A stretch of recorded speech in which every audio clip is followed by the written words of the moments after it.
Hey guys, I'm here with our first sponsor, a book I can't recommend enough, Healthy Made Easy, written by Mitchell Thompson. We've had him on the show. He's the owner of Self-Sustained Training. Great guy. He's given us a book jam-packed with so much information on diet, the effects on the body, what we should be eating. I can't recommend this book enough. Like I said, if you need a guide to starting a healthier diet, living healthier, this book has everything you need to start out. Easy read, jam-packed with information. It's available at Amazon, Barnes & Noble. Be sure to head over, follow Mitchell Thompson. He's on Instagram, all platforms, Facebook, everything. Check out his documentary. That as well is very eye-opening. Issues in our medical field, how beneficial a healthy diet is. I want to appreciate everybody for supporting the show. And go check it out.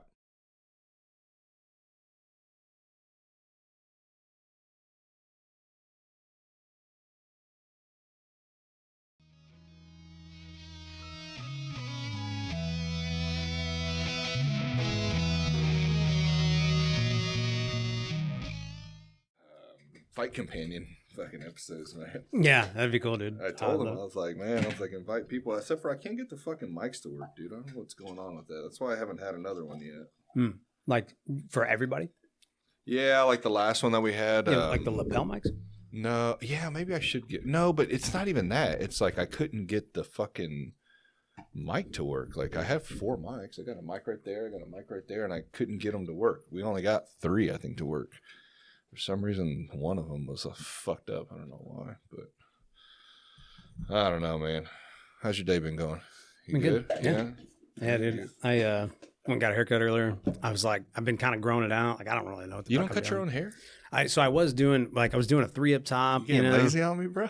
And I was fading it all up, and I was like, dude, part of me is like, I just want to grow it out because I grew it out in 2020, and my hair was like down to my nose, dude. But it was just up top, and it was out of nowhere. It just was like one day and curly as fuck, and I was like, how the fuck that happened? Like, I was like, when did I get curly hair? And I was my mom was like, oh, you've always had curly hair. I'm like, really? Dude, like, I guess you probably had it short. I mean, you were military for a while. For all that time, and I just didn't know. I'm like, oh, all right, I'll take it. Where do you get your hair cut at? So I still go see AJ Lewis.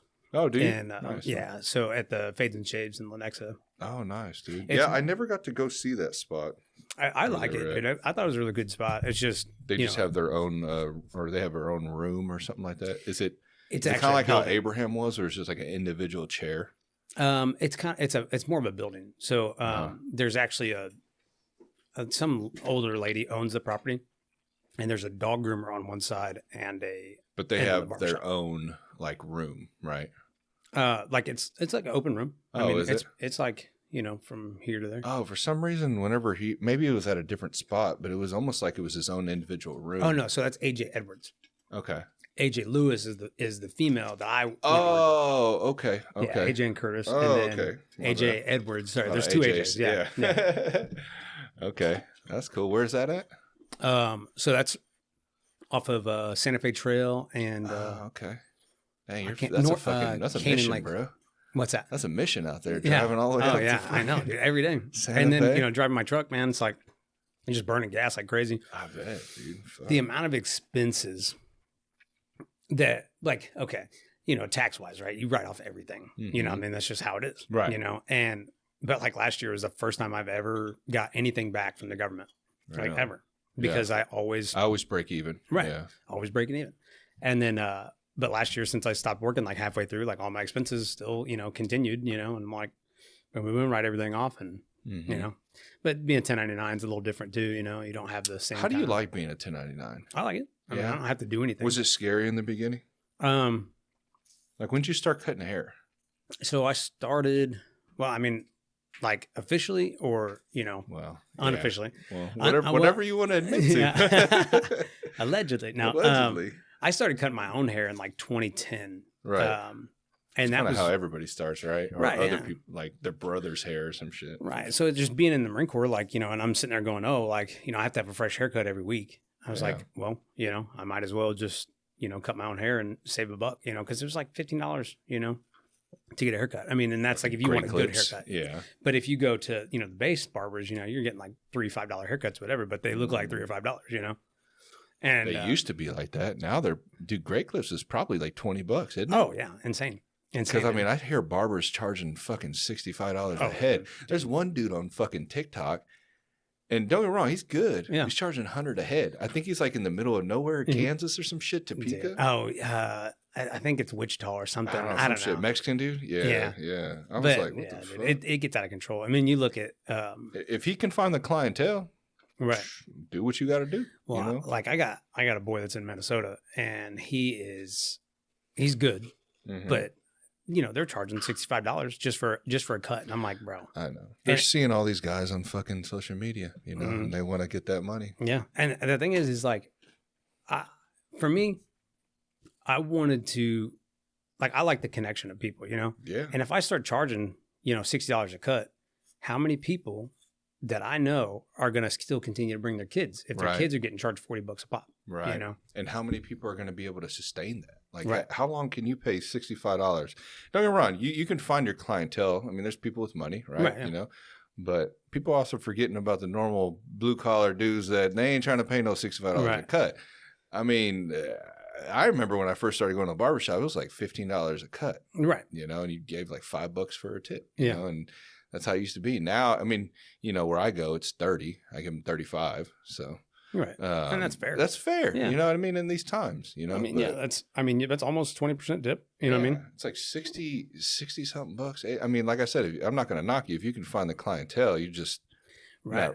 I feel like if you are smart, you'll go, I'll do $30 a cut. You know what I mean? And have more people. Right. Instead of this specific, but maybe there's a whole world of barbering. I have no idea about the luxury barbering, I guess. So you get like a cigar and a fucking wine. Well, yeah. See, and that's like the gimmick shit of things. Like you look at, what was that one? It was Scissors and Scotch came out.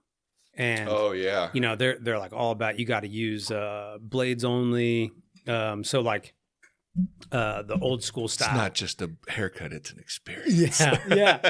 And they, and they have like the, Austers or whatever they're using, right? Yeah. Which are like the old school blades, leather aprons, and shit. Right? Yeah, exactly. And then they come in there and they, and you get your little shitty Scotch, and like for me, I'm like, I could give a fuck less. Like if you can't fade my shit, right? I don't want to get a cut. I agree, dude. I agree. You better be a good ass barber if you're gonna be doing all that shit. Yeah, so. I mean, and that's just one extra step to sport clips, and it's like Hooters of haircuts.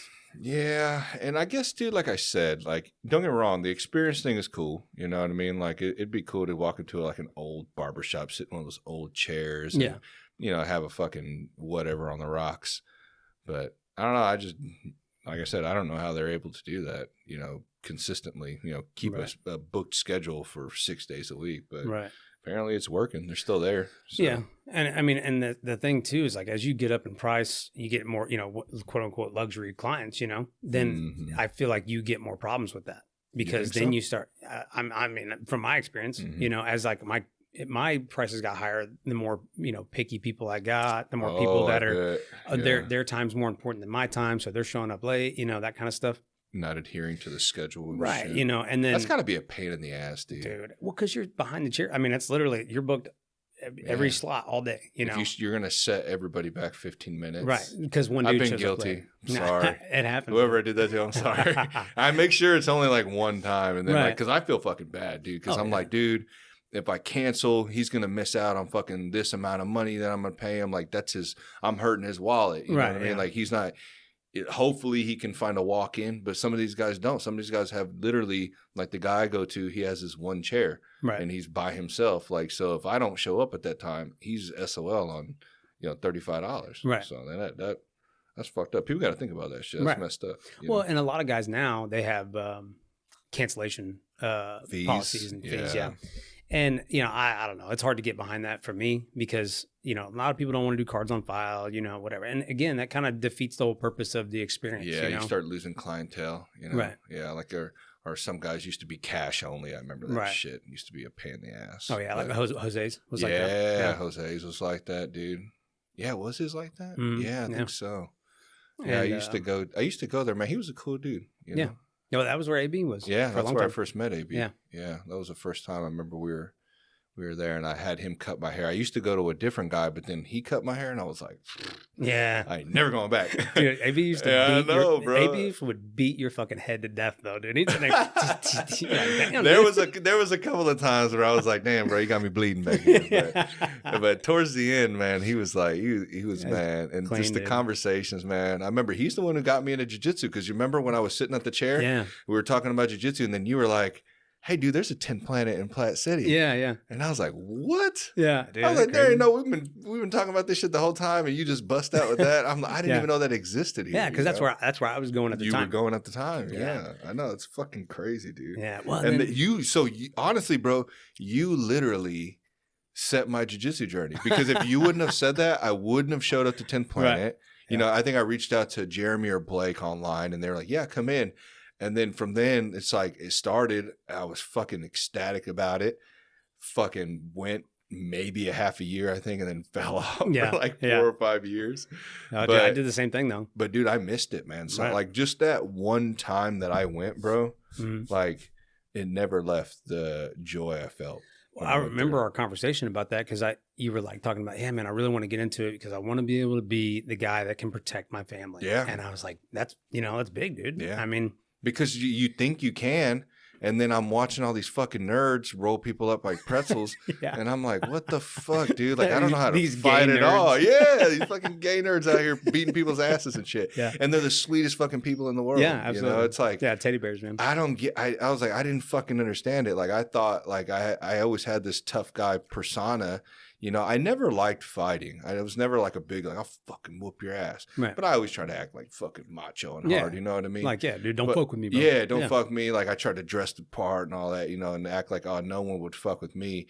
And I walk into 10th Planet and I get fucking beat up in like 30 seconds. And then the guy puts his glasses beat back up. on. Yeah, and not even beat up. You know what I mean? Like, just choke the fuck out. Like, they didn't By a even guy have to smiling, like, you know? inflict any type of damage. It just choked me out. You know? Yeah, dude. I remember, I think James was one of the first guy I rolled with, and he was only a blue belt at the time, and was just playing around with Dude, me. yeah. And James, dude, I took a big break too. Mm-hmm. And I started going back last year. All I said, normal people do. We can't all be psychos like James. Right.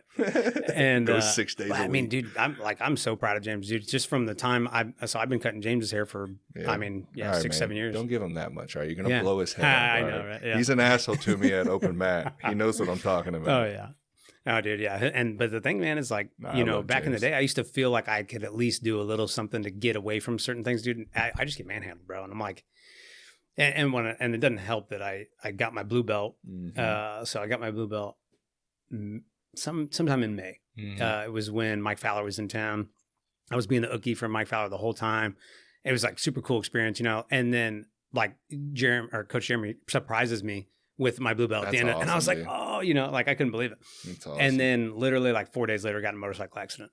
Oh, I know, It dude. I remember shattered my collarbone. Well, you know, dude. it's funny. We were talking about it at that Fuji tournament that you seen me at. You Yeah. were like, how the fuck don't you have a blue belt? Yeah, bro. I was like, I don't know. I get it when I get it, but deep down, I was kind of like, yeah, I don't know why the fuck I don't have one yet. Yeah. But it's just, I think I've just kind of lingered around. Like, there was definitely a big like disconnect for a while. I mean, like what? I didn't do it for like 5 years. I didn't do jiu-jitsu so like when I came back, when I restarted in February of 2023, it was like, oh fuck. Like, I think I retained like one thing. It was like a punch choke. Like, that was it. I was getting motherfuckers with that punch choke. Yeah. And I still remembered how to like grapple, you know what I mean? Right, But yeah. I didn't know shit. You know, like I just knew how to kind of move my body. Yeah, you know, keep your and base and things like that, you yeah. know, stuff like that. But like I had remembered no technique at all. Right. So. Dude, and there's a conditioning that comes with it, dude. Like, Oh, fuck yeah, dude. I was explaining it to this guy last night because he's like, construction worker. He did something else for the feds. Construction workers always think they're in shape because they do physical labor. Yeah, that was correct. But the thing is, like, he's a strong dude. Like, I could tell just from shaking his hand. I was like, oh, he's a strong motherfucker. Like, but it's a different strength. Yeah. You know what I mean? And that's, so, whenever we're rolling and he's like, and I'm just sweeping him and doing whatever else. And he's like, man, like, I feel like I'm just getting ragdolled. And I'm like, like, I'm not really using a lot of strength, man. Like, I'm just using your momentum against you. Like, you'll find it. Timing. Yeah. And you'll find it. Technique. You know, which I do agree, though. Strength does play a good part too, and with technique as well. Because people try to underestimate, like, oh, you just need technique. You just need technique. Right. If that was the case, then why the fuck are all these guys at ADCC jacked as fuck and strong as shit? Like, what's that? What's that guy's name? It's like Mike. Musumeci? Yeah, Musumeci. Yeah, I almost said Mussolini. Yeah, Musumeci, Mussolini. But dude, that kid is shredded, man. Yeah, he dude. is. I don't know. I've heard plenty of stuff about him being like a little cocky shit, but yeah, he is. He's real big on like PEDs not being in jiu-jitsu and stuff like that. And I'm, I get it. I understand their argument, and I understand it does play a factor. But I mean, at that level, man, all those guys are on it. You know what I mean? Like, what do you? I mean, maybe they should have 2 separate leagues. I don't know. I don't know why they don't test. Why don't they? Yeah, it's because it's through one, right? Well, he I know he goes through one, but even like Craig Jones, ADCC. Yeah, I don't think any of them are testing. No, probably not. I mean, but I don't know, man. Like for me, I've never done any PDs, Yeah, and I've been very open about my use, what I mean? Really? So yeah, I'm on TRT. What the fuck, dude? It's helped out. Hey man, it's helped me out, brother. You know what I mean? Yeah. Like it's really changed my life, and I don't recommend it to like people. I'm not just like, well, I'll fuck around with some guys like, man, we need to get you some shit, man. Come on, let's go. Yeah. So I'll fuck around with my boys, but like if anybody asks me seriously and they're like, hey dude, like I had a buddy of mine. He contacted me and he's like, man, I kind of want to hop on that TRT thing you're talking about.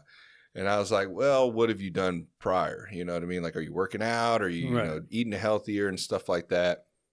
And he's like, yeah, I'm trying this and that. And I was like, well, just try to go to a class. Like, go sign up for a gym or something like that. Give it a year, give it your all. Cause that was my problem is I gave it, like I was working out for like 2 years straight, having a decent diet, and I just was those guys where people would look at me and they'd be like, you work out? Oh, shit. Like, yeah. What? Are you sure you're going to the gym? I was going like 5 days a week, 4 days a week. And so it was pissing me off. And then I ended up going to get my blood levels checked. And it's like, oh, shit, your testosterone's at like 203 or 213 or some shit. It was horrible. Wow. Yeah. That's like super low. Super fucking low. And so I ended up getting on it. And it really fucking helped me out, man. I mean, I look different. I'm completely different, like mentally, physically, everything, man. So, I mean, I'm not saying there couldn't have been any alternatives, or I could have raised it naturally. I'm sure it could, but to what level? Yeah, you know exactly. What I mean? It's like I wanted to be at a certain. Did you have your thyroid check?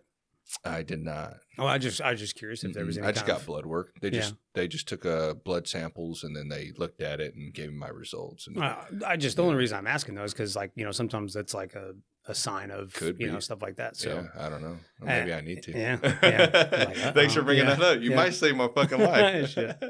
But so I told him that I was like, man, go and try the natural route first. You know what I mean? Just to give your body, like, you may be fine. Not everybody needs it. And so that's what he's doing right now. He just joined a gym, the Combat Cardio KC, the one that I had on my Instagram. And it's a good gym, man. It's like a fitness gym. It's not necessarily like, training for a fight or anything. It's kind of like a 9 rounds type deal. Okay, yeah. And, but it's awesome, man. Like, the guy who runs it, Mitch, he's fucking bad motherfucker, man. Like, smart dude, good guy. And the way he's running that, man, I mean, I got a hell of a fucking workout in, man. That's sick, dude. Yeah. Like, it was only like 30 something minutes, dude. And I was laying on the ground fucking, I felt like I just did 5 rounds in jiu-jitsu, dude. It was wild. That was awesome. But yeah, so he joined that and he's been going, so I'm happy for him, man. Like, I want him to kind of stick to that, dude, because people sleep on, dude, the fitness, man. Like how good it makes you feel. Like you said, you've gone up and down in weight, dude. You know how good you feel whenever you have it down. When I was in high school, I was like 185, like my sophomore year, and I dropped 50 pounds by my senior year, and so I was down to 135 pounds when I joined the Marines. Right. When I got out, I was 220 pounds. And I was like walking around like. When you got out of the Marines? Yeah, when I got out. I was just lifting all the time, dude. Really? I got jacked. I did a bodybuilding show. Okay. I got up to I was like 155 on stage. Mm-hmm. And then when I got out. Just eating all the fucking calories, weren't you? Oh, yeah, dude. I was eating everything, dude. And, but, like I had, for me, like, my biggest lifts, like I had my best, like, lift, I say, is like I had incline bench. I did like 275, and I mean, I'm 5'6", and but I was like 210 at that time. But I kind of fell off a lot. Like, so when I went through my divorce with my ex-wife, the Marine Corps put me in like $17,000 of debt Ooh. because she backdated our divorce decree to essentially the day we got married. And they were like, oh, well, we accidentally paid you $250 extra every month for the past 3.5 years or whatever. I'd be like, well, that's your fucking mistake. Yeah. Don't make that mistake again. Right. Yeah. And yeah. So, I mean, I fought it with lawyers and everything like that, man. And I ended up getting it all approved all the way up to like the commander of the squadron or whatever it was. And, but he like put a reduced rate on there. He wanted it to be, like less. So he wanted it like five grand. Right.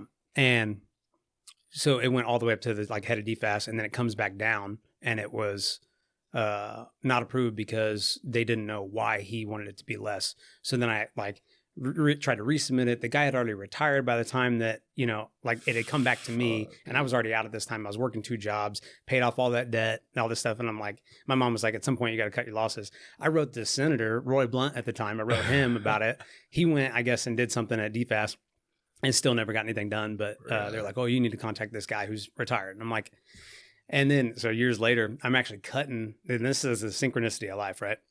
Years later, I'm cutting this guy. His name is Derek Miller. He is right now he works for, I want to say Lenexapedia or Shawnee. I can't remember, but super cool dude. But he ended up becoming the like battalion commander or something like that for the inactive reserve. So he would have been the next guy that I needed to go talk to. Mm-hmm. But of course, like, you know, I didn't know that at the time. So it's just crazy how that works. That is great. So you missed your opportunity. Yeah. Yeah. And that's just the name of the game. I bet you meet a lot of people cutting hair, don't you? Yeah, dude. You know, and it's like super small community. Like, you know, we're talking about with AB, you know, how that one of my clients, you know, had known the guy that was on the other side of the accident. Yeah, we were talking about before the show. Yeah, before the show. Yeah, I know, dude. It's fucking wild, man. It's wild how small, like, Kansas City, I mean, you know, including everything, Kansas and Missouri as well, like how small it can be. Yeah, and we're like, what, 360,000 people or something crazy like that? I know, dude. And somehow everyone fucking knows each other or knows of somebody who knows them, you know. What's that, 6 Degrees to Kevin Bacon or something like that? You ever heard of that? Mm-mm. It's like, you know someone that knows somebody that knows somebody that knows somebody that knows somebody that knows Kevin Bacon. Oh, yeah. Not everybody knows who Kevin Bacon is. Well, like personally knows them. Oh, or knows him. Yeah. That's funny. I never heard of that, dude. Yeah. I don't know. It's just something that stuck with me in my head. That's wild. So you just mentioned earlier too that you got into an accident. I forgot to ask you about. I know you sent me some X-rays and stuff like that. Yeah. So what happened? I shattered my collarbone. Oh fuck. And five pieces, I think, is what the official. When was that? So that was May 23rd of this year. So I was coming down in Highway, which is up kind of by the airport. Okay. Because I live in Platte City. Yeah. So I was coming down in Highway. And it's like the last turn before 435. And it's actually the second to last. But coming down, and I was on a little Z125 Kawasaki, like, you know, not a big bike at all. Mm-hmm. And I'm cruising, dude. I mean, you know, that thing, you got to like bang it in fourth gear, like full throttle to get to, you know, 65 is the max speed limit. And I'm going 55, which is the speed limit there. And then it drops down to 50 at the curve. So, you know, I'm coming into the curve and I'm in the, like, you know, motorcycle lanes. Obviously there's 3 lanes, you know, you got your left, middle, right. And, you know, I'm just inexperienced at this time. I'd only been riding for like maybe a month and a half. And the whole reason I wanted to start riding was because my dad wanted to leave me his Harley. And, you know, he's like, yeah, but you don't know how to ride. So, you know, I'm skeptical about it. I was like, you know, I'll learn. I just passed my MSF course the week before. Like I had just rode his Harley that day. Mm-hmm. And I was like killing it, dude. I was doing U-turns on this, you know, bike that's, you know, 2 to 3 times the, you know, size of, you know, this bike as far as weight and, you know, power. Right. And I was doing great. So I was like, oh yeah, you know, I got this. So I'm just, you know, riding. I was going to do a quick ride before I went to jiu-jitsu. And, I just got my blue belt, you know, all this stuff. And my buddy Darian, as soon as I like pulled out on my bike, he's like, hey dude, what are you doing? I was like, oh man, I'm about to roll. And he's like, oh man, I'll hop on my bike. We'll go down. I said, I only got like 15 minutes. You know, I'm just going to run down the road, come back. I just wanted to get a little ride in today because I hadn't had a chance. So, oh yeah. So we started going down the road, you know, and he's like been racing like 20 years, like super cool dude. Like, you know, really, like it really showed me the ropes on how to ride anyways. Yeah. And, so, you know, but he takes off a little bit, you know, and like, I'm not trying to keep up with him because I'm riding my own ride, you know, but 2, I know he's way more experienced. So I'm just kind of, you know, doing my thing. Well, as he's passing by, there's this one turn there, and it's like there's a stop sign at the curve. So like at the curve, there's no stop sign, but right before it, there's like a spot you can turn off to the right. Mm-hmm. And the curve goes to the left. There was a guy waiting to turn left, and there was people at the stop sign. So there's cars, and then there's like 6 cars behind that guy. Well, when Darian went past that guy, he said, "Hey, one more," to that guy. So that guy was waiting on me, which was cool, you know? And so I'm just incorrect setup on my turn. Like I said, I'm in the left lane. So as I'm coming in, I'm scrubbing a little bit of speed, you know, kind of, you know, dropping off the throttle, blah, blah, blah. And I go to lean into my turn, and this dude starts turning as soon as my wheel passes, like my front wheel passes. So that light just kind of comes like this. And I was like, whoa. Yeah. I just scared me, dude, because I was like, whoa, that was way too fast for me. And so I kind of stood the bike up a little bit, kind of tapped my front brake, and I was doing fine. And then I started dipping back on my turn. As I'm dipping in, I just knew, I was like, oh, I'm not getting there. So I started trying to scrub up that speed. I'm like, you know, hitting my brakes, whatever, a little bit. And I wasn't like slamming on them, you know, I'm, you know, practicing my emergency braking, whatever. But I was so far over, and I'm riding that white line, dude. And, you know, that white line's slick. And then there's a little bit of a lip like this much. And like about 1.5 inches, you know what I mean? Yeah. And it drops off into gravel. And I mean, like, so I'm like, and just gravel? Boom, I hit that gravel, dude. And I came down so hard on my elbow. And the doctor was trying to, like, you know, do some forensic files shit. He's like, yeah, man. He's like, I think when you hit your elbow, it pushed your collarbone into your helmet. And then when you hit your head on top of that, it snapped it. And then I tore my labrum on my right shoulder, holding on to my other handlebar. Cause like I was not expecting to go down that fast. I was expecting to ride the ditch. Right. And but that loose gravel probably came out from underneath. Oh, dude. Yeah. It just washed it. And so what was crazy though is like, if you like when I went back to the accident scene, like there's a culvert like a foot from where my body landed, or went down, I should say. And then there's also there was a road sign where they had cut it off. They didn't even pull it out of the ground. They just cut off half of it. So it was sticking out of the ground. And my buddy was like, oh, I think that's where you broke your collarbone, was on that. Fuck. But I don't know, dude. I mean, I went down so fast. I literally was like, I said, oh, fuck. Wham. And I mean, it just like that. And I rolled, and I was in the ditch. And like we had our Sena comms on. So I'm like, fuck. And he's like, damn, you're talking to each other. And he's like, dude, what he's like, you okay? And I'm like, I'm down. And he's like, oh, fuck no, I'm not okay. He's like, where you at? And then, like, so as he's coming around, he's like, I don't see you. And I'm like sticking my hand up in the ditch, you know, and I'm like, oh, I'm down here, you know, and like, I couldn't catch my breath. I thought I punctured a lung. I didn't know what was going on. And he's like, are you okay, man? Like, check yourself out. Make sure you're good. I'm like, yeah, I'm good. And I literally did a push up, sat up, and I went to go get my bike. And he's like, dude, leave that bike the fuck alone. He was like, don't give a shit about that bike, dude. Make sure you're good. I'm like, yeah. And then I was like, okay, I think I'm good. Like, I got a good breath in. I hit my kill switch, and I went to go pick up my bike, and I realized my arm was like hanging down. Like, and I was like, I better sit down, dude. So, adrenaline starts to wear off. Yeah, I just sat down, and I'm like palpating. I just realized my collarbone's like sticking out of my, like not sticking out of my skin, but it's like about to pop. Fuck, and I was like, oh man, some guy from the base in Leavenworth, I guess, but some dude in fatigues pulls up, and he's like in a G-Wagon or something. And he's like, hey man, like I'm not a doctor. I'm a physical therapist, you know, at Leavenworth. He's like, I can check you out, palpate you, make sure you didn't break your neck, your back, whatever. He's like, you know, but again, I'm not a doctor. I'm like, you know, yeah, go ahead. And he goes, what hurts? I said, I think I broke my collarbone. And he's like, you definitely broke your collarbone. Was it sticking out? It wasn't out of the skin, but it was like poking out. It was like a TP. Ooh. Yeah, it was nasty, dude. And he's like, yeah, you definitely broke your collarbone. And then he like did some palpation stuff. He said, yeah, you're probably good to take your helmet off. He's like, but you know, probably wait till the paramedics, whatever. So, okay. And you know, somebody had already called the cops. Like, and of course, like I never see bikers on this road. And all of a sudden there's like 40 of them. What? Yeah. That's wild, and they're like dude. all just pulling up like, oh man, you know, is he okay? You know, talking to my buddy. And I'm sitting just your like, luck, bro. Yeah. I know all these guys are looking at you. Yeah, like that fucking dumbass on that little tiny bike. You're a pussy. Get up. Were they Harley guys? No, they're on. They sport were bikes. on bike, sport bikes. Yeah. Funny. And so I'm like sitting there and like, you know, just kind of that adrenaline moment where everything's kind of like moving like, whoa, you know? Mm-hmm. And my buddy Darian came over to me, and he's like, looks at me in the eyes, and he's like, well, welcome to the Iron Club, bro. And he dapped me up, you know, but I was just like, fuck, man. Like, yeah, I'm going to have surgery. And that's kind of when it hit me like, damn, like this fucking sucks, you know? and really like that's the first accident I've ever been in as far as, being on a motorcycle. And like I was really upset with myself because I knew I was putting stress on my dad, and with him being with cancer. Was this your first bike, or is this your... Yeah, so technically the first vehicle I ever owned was a motorcycle. Oh, but really? I guess it'd be technically a scooter.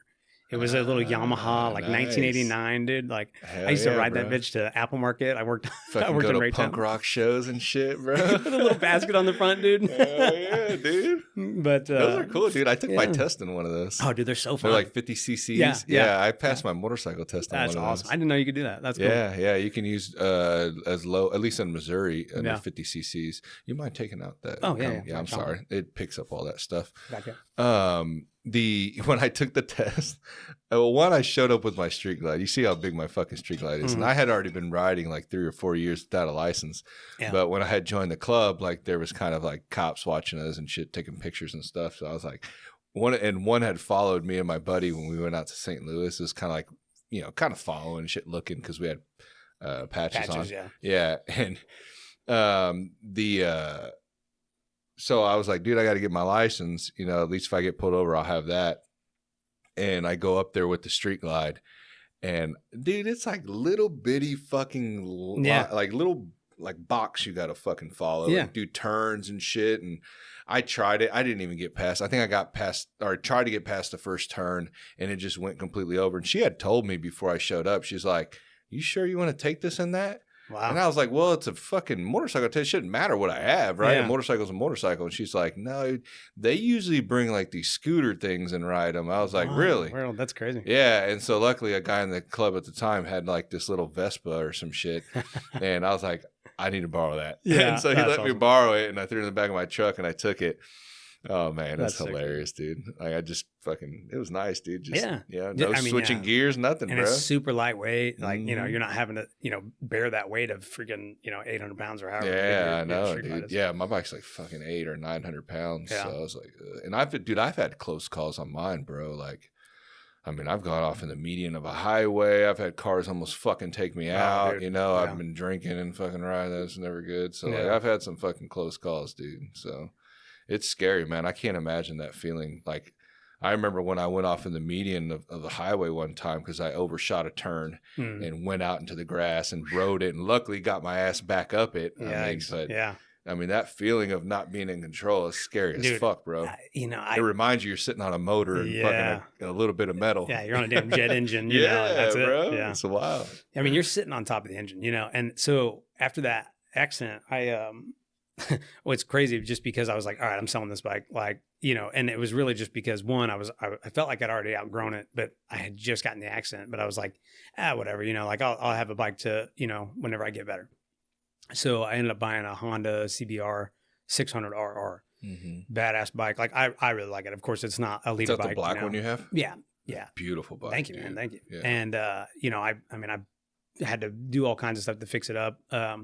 Not that it was like super busted up or nothing like that, but dude had laid it down before, all the sport guys, bikes guys. Yeah, I know. And of course, the guys, the guy before me had laid it down. I'm like, sure, right. Yeah, whatever. But so, and I just had to like replace the headers, a couple little things like that. And like, honestly, that bike has been like awesome to like relearn basically everything. Cause then, I was really timid when I got back on it, I bet, bro. How was that? So the first time I rode it actually was like 4.5 weeks after maybe 5 weeks after my surgery. Cause I had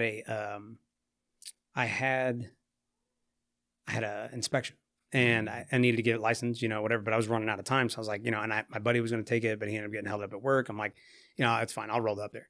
And, I put all my protective gear on, and I hopped on that thing. And I was like, as soon as I got on, I was like, I shouldn't have bought this fucking thing, dude. Really? It was so fast. Like compared to that little 125, dude, it is a monster. Like I went from 0 to 50 in like, literally you can go to 0 to 60 in like, I want to say it's like 2.7 seconds or something ridiculous like that. Fuck. It's insane. And, it's a RR, so it's a race replica, whatever. I'm like, but, I've only rode one before. Oh, so you want to ride mine? Yeah, I will. Yeah, if you can ride mine if you want. Yeah. And that, like, they're cool, dude. It's just, man, they're so light and they fucking scare the shit out of me, man. Like, and I ride pretty fast, on my street glide. I mean, shit, my shit gets up to 100 easy. It feels like a Cadillac. You don't even feel like you're going that fast. Oh, yeah. But yeah, those bikes, I mean, when I see those guys riding them, it's crazy. Oh, yeah. Well, dude, I mean, the fastest I've gone on is maybe a little over 120. Mm-hmm. And how's that feel? It's a different Because mine only gets up to like 105, 110. So the first time I hit 100 miles an hour, I was like, I am in a different world. Like, it's like everything just like it's like warp speed, and like a time warp or some shit. Yeah, dude. I was like, whoa. And I immediately backed off, because it just, just like I said, I was super timid about stuff. Yeah. But at the same time, like, I took all that time that I was like really laid up that first month. I was just watching videos, man. I was like, why did I wreck? Yeah. Learning about like counter steering and all this shit. Exactly, dude. Counter steering is so important. And people just are, oh, you got to lean, man. You got to lean. It's not about the lean, dude. You are the heaviest part that is on your motorcycle for sure. But if you're not, they're called handlebars for a reason. You know what I mean? If you're not steering your bike, like you're fucking up. You know? Yeah. And I think that, like, and then being on a bike that had enough power to actually do something in a turn where I'm not like essentially coasting through everything, which is what was happening on that other bike. That one piston can't keep up. You know what I mean? Yeah. That one cylinder. Just getting comfortable with roads, man. All roads are different, like, and you may go down the same road every fucking day, and then one day there's a fucking patch of gravel out there or something, or you got a lot of shit on your mind. You overshoot a turn. You can overshoot a turn easily, dude. Like if you're not paying attention, which usually, if you're on a bike, you are. Right. But sometimes, like with me, I've been riding since 2016, I think 2015, some shit. It almost becomes like when you ever drive in your car and you get to work and you're like, fuck, I don't even remember getting to work, how I got here, So, and sometimes it happens on my bike because I've been riding for so long, it's like just kind of like when I'm going to like a buddy's house, like my buddy AD, I just know how to get there, you know, but you have to kind of like tell yourself, pay the fuck attention. Like you're the biggest victim in this right now. Like if anybody hits you, if some dude hits you with a Honda Civic, he's going to be all right. You're going to go flying off. For sure. So, or if you overshoot something or don't see, dude, the last year a fucking turkey walked out in front of me. Oh, no. Scared the shit out of me. Yeah. I was going down this beautiful road, dude. I love finding new roads that are just beautiful. Oh yeah. And it was over there off of 291 and 210. If you've ever gone down where that camper or that gas station is over there. I'm trying to think. You it's said like 291. So 291 and 210 over there on like, if you head north, you'll be in Liberty. If you head south, you'll be at that bridge where going into Independence. I took that back road out, and it's crazy. I didn't know there was a bunch of small towns back there. But like I was going, and all of a sudden this turkey just comes running out, bro, running straight to me. I had to stick my fucking boot out. Yeah. Lucky it scared the shit out of me. This turkey's about to run straight into my fucking wheel, dude. Yeah. And luckily he went back when I stuck my foot out, but it could just happen like that. Yeah. I just seen it because, you never know. Like I could maybe run it over and nothing's going to happen. Right.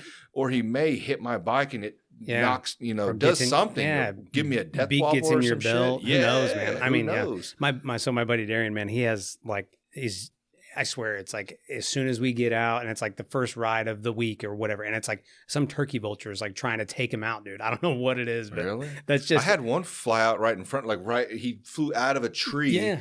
Because there's if you go up 435 north and you get off on like Woodland, I think up there up north, there's these back roads and they have a bunch of, my parents actually live up there now, where they have a bunch of elk. And shit. It's fucking beautiful, dude. We'll have to go ride sometime, cool. Dude. And if you go down that road, they have just like, it's just like land. Like I don't know what they do with those elk. I don't know if they butcher or whatever. Yeah, but the it's ones cool. with, like they have giant antlers. I think those I never seen them with antlers. I think they're all females. Okay, maybe. I know there's one spot that has the antelope, and I'm always like, oh, they're probably harvesting the velvet. Elk. Yeah. Or, what did I say? Yeah. Antelope. Yeah. No, they're elk. But harvesting the velvet though.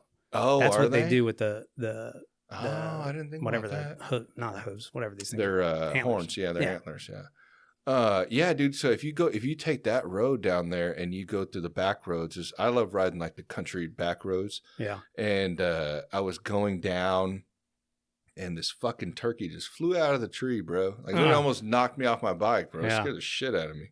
Oh yeah. But yeah, there's shit like that, dude. You gotta, hopefully and it's a gamble too. I mean, you never Right, know. You yeah. know, you're not in control of everything. Yeah. Well, dude, I mean, that's like, I stopped. I haven't like officially stopped riding for the season, but I mean, I'm damn near been like, fuck it, because every time I go out, I see a deer, dude, and I'm like, dude, like, Yeah, it's scary around this because time. that is literally like the biggest thing that I feel is like the most uncontrollable situation, because it's like you're flying down the road at 55 miles an hour, and some deer can just literally be like, huh? Boom. Yeah, and it's weird how they run out right when you're passing. We had one in the daylight. Me and my daughter, we ride a ton, and she was on the back, and you know, she has her full size helmet and stuff like that. So maybe I know she said she's seen it, but like it darted out so fast. You know, I don't even know if she understood how like close it was. Oh yeah. But like it fucking jumped. It ran right in front of me. I had to step on the brakes and fishtailed. Like I almost hit him. Like luckily, if I didn't do that, we would have went straight through him. But it gave him enough time to run across. Right. Fucking scary, bro. Especially with your kid on the back. Yeah. That's what.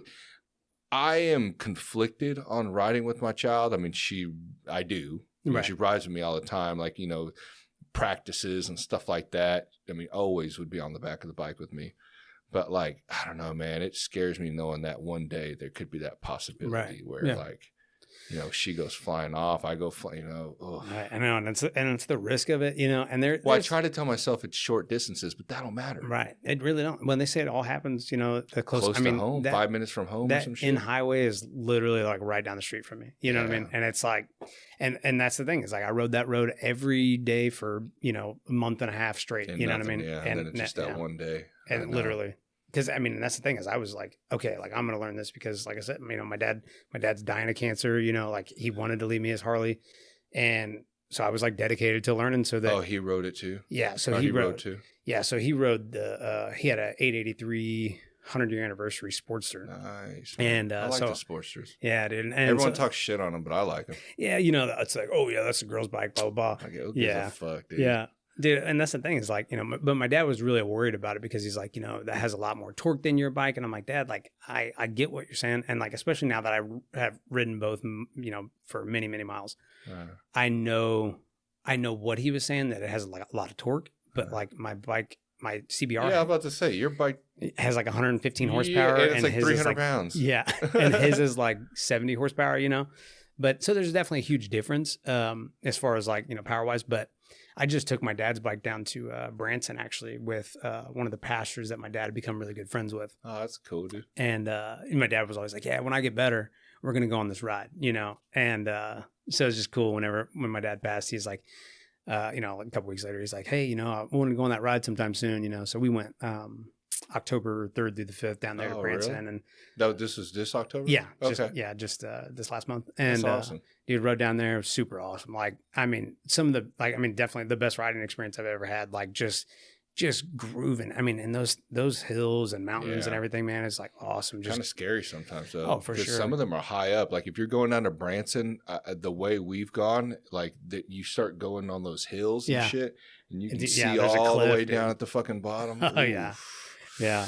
I mean, definitely, like, you know, there was maybe like 2 times where I was like, ooh boy, like this is, because I was going on one point, and it's like all 40 miles an hour through there, you know? Right. And, you know, I mean, it goes like 40 to 50 to 35 to 20, you know, depending on where you're at. Well, this one, you know, and we're just all, you know, rolling, man. Like, you know, there's like 11 of us, and like, there's like 3 people on Can-Ams. And so this is like the I'm trying to think what it's called. It's the Baptist Biker Fellowship or something. Went out there with them. But so they had 11 people, and like 3 of them were on trikes, and then everybody else was on a bike, and one guy had his wife on the back. And like super cool ride, man. We were just rolling, dude. And like these guys are all like, you know, 70. Like I think the youngest guy there was like 52 or something. And then me and Darian, my buddy, Darian's like 30. I want to say he's 32.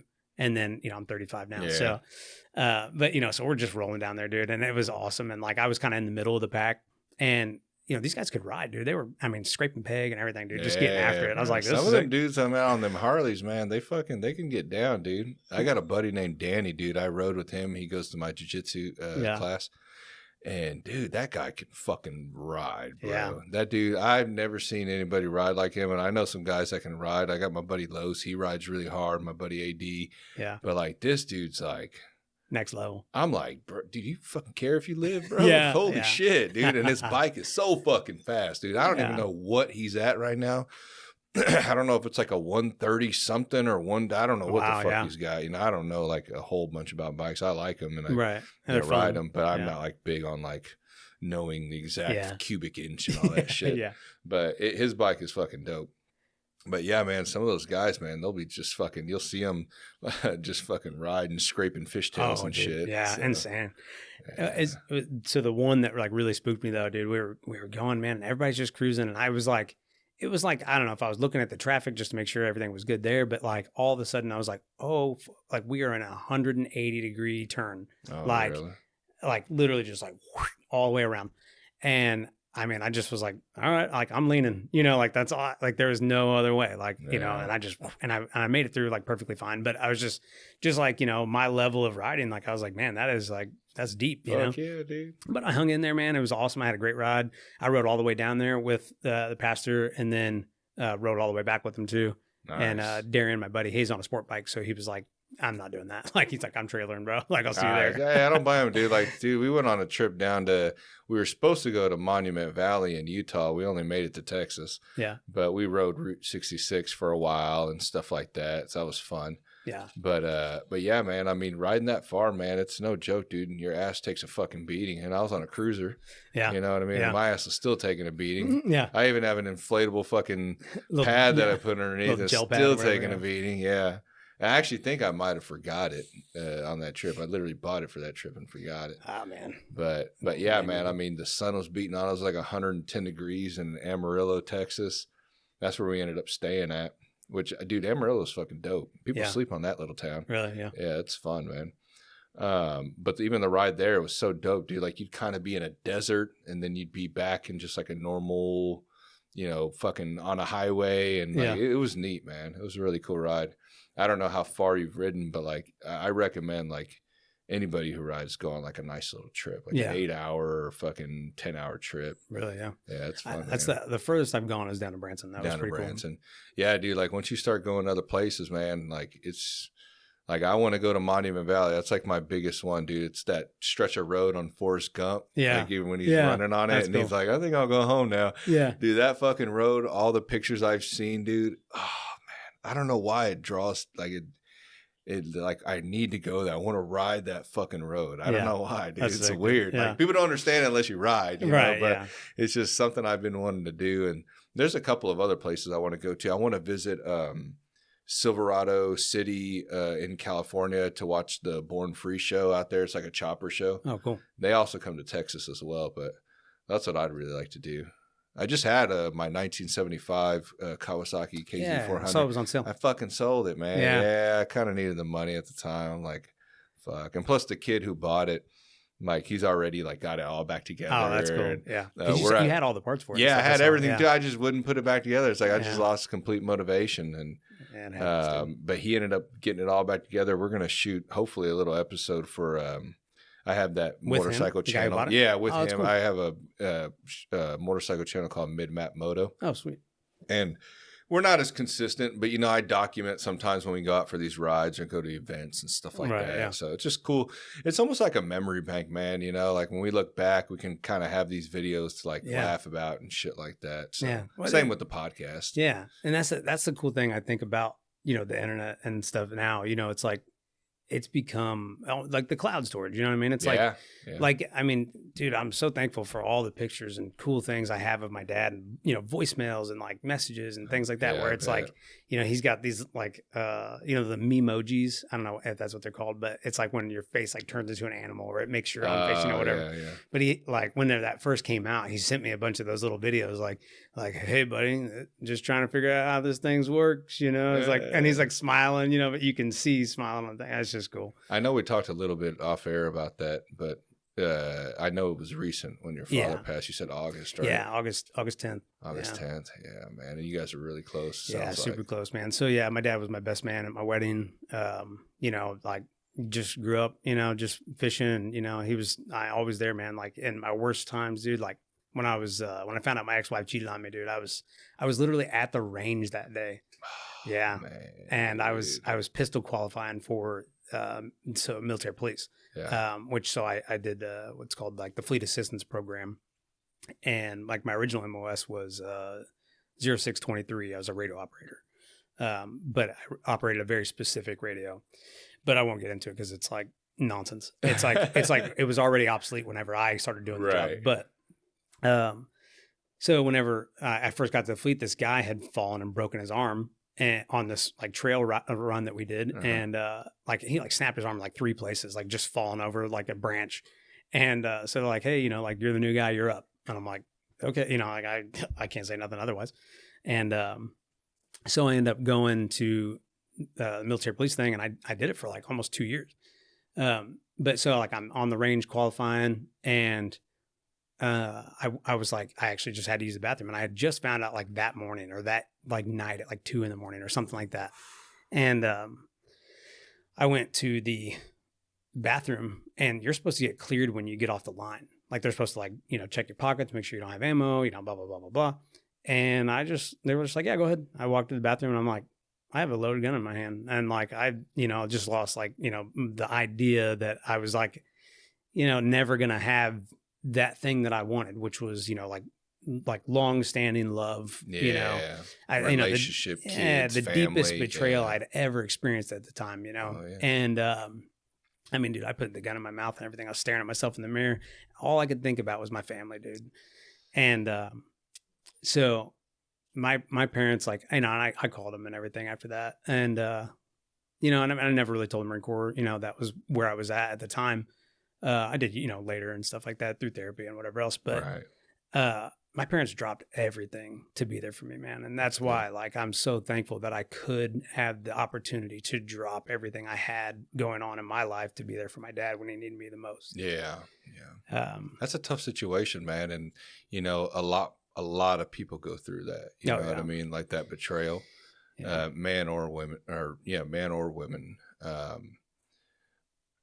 What did they do to kind of help you get through that time? Because a lot of people would have pulled that trigger, or, a lot of people would have stayed miserable and upset, or, you know what I mean? Just kind of giving up on life, man. What kind of helped you? I think just being there, man, like there wasn't really a moment where I was like, this is the defining moment where I'm going to not kill myself, but I definitely, like, just them being there and being like, hey man, like it's going to be all right. I spent every last dime I had, like legitimately down to 17 cents in my bank account, making me and my wife's house a home, right? Like I got the washer and dryer, I had the furniture, like I did all these things to make it to where like she could live there, because she was coming all the way from Kansas City, like uprooting her whole life, as, just doing what, we thought, like we're starting our family, we're starting our life, Right. And, I was down to 17 cents in my bank account, and my parents came there, man. And like, basically just like kind of walked me through like, all right, here are your next steps. Like you are going to, continue to work. You're going to, like, and it wasn't even like they had to tell me that, but just like, no, but it's nice life to hear. goes on. It's nice to hear, because sometimes you're trying to tell yourself that, but you need to hear it from somebody else. Right. You know what I mean? Yeah. Especially your parents. Your parents have been around the block, like they've lived life. They can kind of help you. Well, that's what they're there for, is to help you when you're down, not to figure it out on your own. Right. You know what I mean? Yeah. Like you're, of course, going to figure it out in the end, what you want to choose to do. You're going to make that ultimate decision, but it's nice to have them there to kind of give you that guidance and, be that shoulder. Yeah. And I mean, like me and my mom always had like a really like a good, like open dialogue, and awesome. My dad and me, like we always had this like awesome connection, but it wasn't until later in life. Like, I mean, when I went into boot camp and me and my dad wrote letters back and forth, that was like, damn, like this guy really loves me, Yeah. It wasn't just like, oh yeah, you're my dad, and I mean, we butted heads, everybody butts heads with their parents, Always, yeah. But like, I was a little dumbass kid, I was running around doing stuff I shouldn't have been doing, stealing, Yeah. I got caught stealing, from Walmart when I was like 18. Like I just turned 18 and I was with some chick. Well, we all have stories. Yeah. I get it. But she stole a sticker off a t-shirt and they caught her and then they caught me because of that. They went back on the footage like, oh yeah. Oh, look at you, and I was, but I'm just stupid. But you realize when you get older, it's like, damn, like, that, like sometimes it's just dad, but then it's like, oh shit, like, he's actually your best friend. Yeah. That's cool, man. Yeah, dude. A lot of people don't have that, dude. I mean, dude, that bond, bro, with like father and son, you know what I mean? Like a lot of people, who do have that, I hope they don't sleep on that, because that's something that is very rare. Absolutely. A lot of parents just kind of raise their kids and it's like, all right, out get the door. Yeah, you're 18, buddy. Yeah, like you got to keep that connection. I don't know how many times I've said this before. It's like, you can't just raise these kids and just send them out and let them figure it out because they're 18. Like, you're supposed to be there for them, man. No matter how old your son, no matter how old your daughter, right? Like you should be that safety net for them, and not to abuse and be, not a contributing member to society and all that stuff. But, you got to have that balance. You got to explain, give them some tough love, but as well as be there for them, even when they're not asking, because you never know what they're going through. Right. Check in on your kids. There's a lot that they don't tell you, right. I was actually just talking to my therapist the other day, and, she was kind of asking me a couple different questions and things, but somehow I got on to, like my younger years, and I don't really know what prompted the conversation, but I was like, I kind of always felt like I was a bad kid, Mm-hmm. and she's like, oh, like I never would have guessed that of you. And I was like, like to me, it's like, oh, well, why not? But and it was because like I always had a lot of energy. I always spoke my mind, like I wasn't taking no shit from nobody, and that's just because I don't know if that's just like my stubbornness that's ingrained in me from my father, my mother, but it's like my first day of kindergarten. Dude, my first day of kindergarten, I literally ran out of the school, and I was climbing the fence. They had to like take 4 teachers to hold me down and pull me back into the room. Yeah. And cause I ran through the halls looking for my sister first, and I couldn't find her. So I ended up going out like the back door of the library, and they're like chasing me, whatever. But the janitor was like, David was his name. I just shout out David, but a super cool guy, but he was always like, hey buddy, every time he'd see me, hey buddy, how you doing? Over the years of being in elementary. But that was my first day of kindergarten, and it was because the teacher was being a bitch to me, and I was like, fuck that. Like, I'm not dealing with that. But I was always getting in trouble, man. I was always getting in fights, I was always like, getting in trouble at school, just not watching my mouth, and I didn't really understand that I had to have a bit of reserve. I'm bumping the mic. No, you're good, bro. I have to have a bit of reserve when I speak. And it's funny because I see that in my nephew now. My nephew, and people are like, man, he's the spit image of you, man, and but he's like, he'll be sitting there and all of a sudden he's like, oh, it just gets like, burst of energy, and he wants to go do stuff. And I'm like, what's up, dude? Like, what do you want to do? I've had dealt with the same issues growing up, like that no filter type shit. But sometimes if you don't have something good to say, I've learned, just don't say it at all. Yeah. You know what I mean? Like, nobody gives a fuck about what you think, And I used to feel like I got to tell them. Right. I have to tell them the truth, But then it's like, well, you could be fucking wrong. Yeah. And so it takes a while to get over stuff like that. I think a lot of kids can be like that, especially when you're younger. Yeah. And I think it wasn't until probably like sophomore year of high school, I really was like, okay, like I'm going to be quiet for a while, and just kind of really like sit back and watch and observe. And that kind of became my go-to. One of the things I had, I don't know if it's even there still, but I had it on my Facebook for years, but it was like, I had a little bio on Facebook, and it was, reclusive by nature, social by habit. And, really that kind of became my mantra of life, was like, okay, like I like being alone, I like being, secluded and, kind of doing my own thing, but like, I'm very good at being personable. Right. And, I think that's hard for my wife to understand, because she is like, doesn't know a stranger. You know what I mean? Like, we go somewhere and she's ready to talk to anybody at any moment, Right. We just went on a cruise recently, and, on this cruise, it's like, we come right out of Louisiana, and we get on there, and they had Guy Fieri's burgers on the ship, I think is what it is. Guy's Burgers. And, so we go there, to get a burger, and the line was like just astronomically long. So we're standing in line, we're talking this and that. And then when we go to find a seat, there's nowhere to sit. And she's like, oh, I'll find us a table, blah, blah. So I go grab condiments and stuff, and I'm getting like barbecue sauce, whatever else. And I see her, and she's like sitting down at this table with like 5 random people, And as I walk up, and there's like this big guy, I mean, just like a larger than life fellow, you know, just a big, I'm trying to like to describe him gently. You know, like a built like a linebacker. Right. And, so I sat down, I said, hey, how you guys doing? You know, blah, blah, blah. Hope my wife's not bothering you, you know, just whatever, making small talk, you know. Oh yeah, you know, and the guy starts talking. He's like, hey, how you doing? My name Dagon T-Boo. It's a pleasure to meet you, sir. And I'm like, like I understood like one word this guy said. And then his buddy starts talking, and they like, I guess they had grew up together, like across the bayou. Yeah. And the whole time they're sitting there, oh yeah, the man don't dare. And I'm literally, I'm like, oh yeah, that's great. Like I don't know what you're saying. And but I was like, I was never so sure that somebody's ancestors had owned slaves. Like, oh my God, this dude. I was like, dang, dude. They're sitting there like, oh yeah. I said, oh, no feuding in that family, huh? Oh man, it was just crazy. But my wife's funny. Just sitting there like loving life, like, oh yeah, you know, this and this, and she's talking to his wife and back and forth. And but you know, for me, like I just kind of always been like a little standoffish, you know, and or introverted. Yeah, and people that I know, like you and I, right? Like you wouldn't expect that I am like introverted, right? Right. And but I've met people that, you know, after time of knowing them, they're like, oh man, yeah, when I first met you, I thought you were a dickhead, dude. I'm like, what? Really? You know? Well, I've never taken you for a guy that's like out there, like you expressing yourself daily and so, like letting everybody know like your life. Right. Like even when I used to get my hair cut by Abraham and you were next to him, like you were always kind of quiet. You only kind of talked a little bit here and there, like when you'd hear something, cracking jokes or whatever crack else. A joke or something like that. So no, that makes sense. Yeah, and I think it's just because it's that learned repetition of like, okay, you got to be quiet because you're going to get in trouble. Which I can think though too, like, you know, it's not a bad thing to be quiet. You know, some people talk way too much. I have a issue with that at times, you know, and I've had to learn like, maybe you should listen. You know, that's why you have 2 ears and one mouth. Yeah.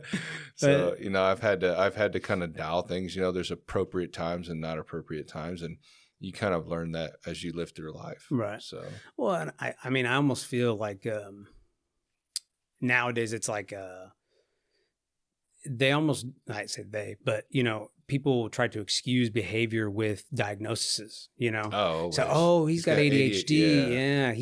He can't sit still. He can't do that. Well, you know, whenever I was a kid and they were trying to get me on, you know, ADHD medicine because I couldn't sit still or whatever else, my mom was like, no, fuck that. You're not doing that. Yeah. Make him run around the block and see if he has ADHD. Right. Yeah, exactly. You know, and now it's like, okay, so, you know, how much do we excuse that behavior for those things? You know, I feel like people get away with doing stupid shit basically because they're, you know, oh, well, my ADHD or my autism or my whatever, you know. Everybody wants to label something. Yeah. That's the cool thing now. Is diagnose it and give it a word or a name for it. And, you know, you can hide behind it. Yeah. So. And, you know, it just depends. It's person to person. You know, I've met some people that I'm like, okay, that makes sense. Yeah. And then I've met some people it's like, okay, you just don't want to work out. You know what I mean? Or you don't want to face your actual problems. Right. So. Yeah. And I get it. It's hard, you know, but that's the thing. It's like, it's hard. If it was easy, everybody'd be doing it already. Yeah, exactly. I think it's there's like a Muhammad Ali quote. I think it's Muhammad Ali. It says, like, he who takes no risks accomplishes nothing in life or something like that. Yeah. And it all kind of stuck with me just because I was like, okay, like, you know, it's kind of like the road less traveled is like how you get to, you know, a better destination essentially, you know. Mm-hmm. And not to say that you can't get somewhere nice or, you know, better your life without going through hardship. But I think that's like one of the good things about life is going through hardship. And because if you didn't have the highs and lows, it wouldn't be worth anything. Yeah. And you're living this false sense of reality. Like you live in a bubble, like where nothing touches you. And why do you think some of these rich people, their kids have a ton of fucking issues? Right. You know? Yeah. It's like you have to have a balance of letting them experience life in hardship.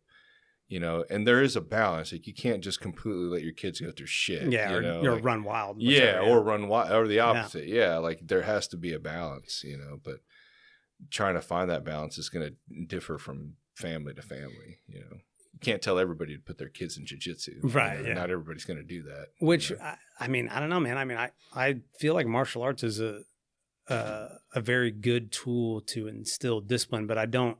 Not necessarily like, you know, die hard, like, you know, like drill instructor style, you know what I mean? But I mean, it is like, there is an amount of discipline that you have when you're like, okay, like, you know, it's a respect thing, you know, you're understanding definitely social humbled. norms. Yeah. And you get humbled very quickly because you're like, I mean, like walking into 10th Planet, dude, it's like every white belt in there is a killer. And you're like, what's going on here? Like, I tell people, I was like, dude, I told this guy that interviewed me last when he said that, he's like, if I go in there, I want to go against like a higher up belt so I can, he was making a joke about it. So I can at least say I got beat up by a higher up belt, not some girl or some white belt, Yeah. And I was like, dude, I get that.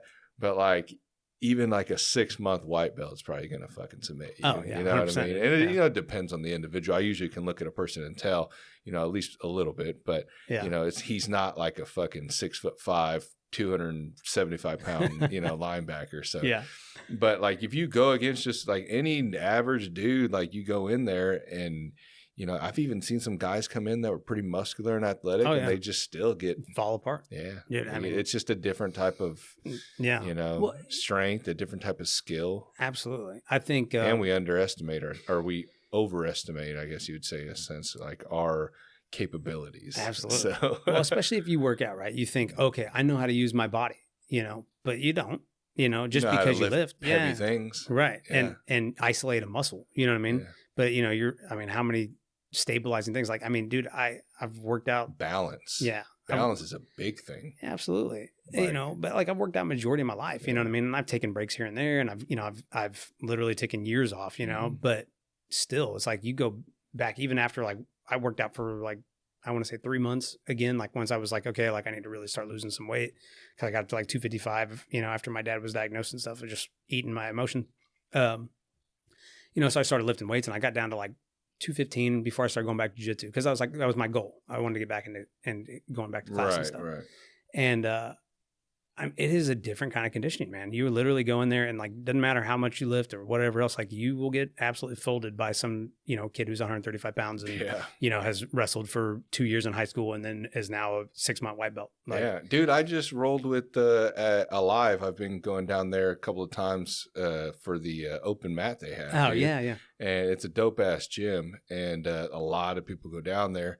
And one of your guys, his name was Julian. Oh, Julian, yeah. Brown belt. Yeah. Yeah, dude. And he's way smaller than I am. Oh, yeah. Like I think we're probably maybe the same height. I don't know, but weight wise, completely. Yeah. I want to say he's like 145, 135. Yeah. And I'm like, right now I'm at like 215, 210. Yeah. I think I was like 207 that morning. Cause I float like 10 pounds. It's so weird. But yeah, dude, so I'm like rolling with him and he fucking heel hooks me 3 times, bro. 3 fucking times. Yeah, dude. I was like, are you fucking serious right now? Like, dude, like I'm fucking putting it on this guy, pressure, everything, and he's just fucking submitting me. I'm pretty sure he submitted me 3 or 4 times in that 5-minute roll. Like, beast, dude. There's a level to, like, like now I'm an officially in a blue belt, and I got my black belt in the Marine Corps Martial Arts program. I don't know if I mentioned that earlier. But, what is that, like a combatives program? So, That's cool. And they call it McMap. And, while I was in, I thought I was like, I was like, fuck, I'm a bad motherfucker, Yeah. And then when I got out, I actually went to the Gracie School downtown. Oh, okay. Humada, America, whatever it is. And I went in there and it was literally, I did one class, and I, did a free trial, whatever. And they put me in a, white gi, whatever. And at the time I was like 220. I just got out of the Marines and I was like 220 pounds. And, they can't tell you how big you are. They can't tell just from, seeing you in a gi. Right. And, my hair's all grown out. Like, I was like trying to get my beard to grow, and it's still like scraggly at the time, So I ended up going with some brown belt and the guy had a, big gut on him, whatever, no big deal. But some of them guys are sleepers, bro. Yeah, dude. Well, he was asking me, he said, he kept asking me how to do the moves. We're drilling, this is class. We're drilling. Oh, he didn't know the moves? He didn't know the moves, like the hip toss, like basic hip toss. And I was like, man, what the hell's going on, And I'm like, okay, So then we're just kind of, going through the things. And then at the end of the class, some guy got promoted to blue belt. And then the instructor of the class was a purple belt. And he goes, I literally watched him look over at his buddy and he goes, watch this. Like he mouths it to him, and maybe he said it, I don't know, but I was too far away to hear. And he goes, hey man, he's talking to me. I said, yeah, what's up? He goes, you want to stick around and roll? I said, yeah, sure. And he goes, you want to roll with this guy? And he's like laughing. They start laughing. And I'm like, yeah, sure, whatever. And we start rolling, and literally my first day, and they were asking me to roll, which is like actually crazy, you know, like you'd think there would be some kind of like, whatever. Especially at a Gracie gym. Yeah. Because I think I rolled my first day at 10th Planet, but that was a while back. I think they do it different now. Yeah, I try to get people some and time. Also, when they do it, they gave me people who they know I'd be safe with. Right, yeah, someone's not going to choke you up. Yeah, someone's not going to fuck me up. Another white belt. Yeah, some spazzy white belt just going crazy. Yeah. Elbowing you in your nose and stuff. Yeah. So I went with this guy, and I was like tapping him left and right. Like I tapped him like 6 times in like the whole round. And I was like, oh, okay. Like I was like, oh, I learned something, when I was in, that's cool.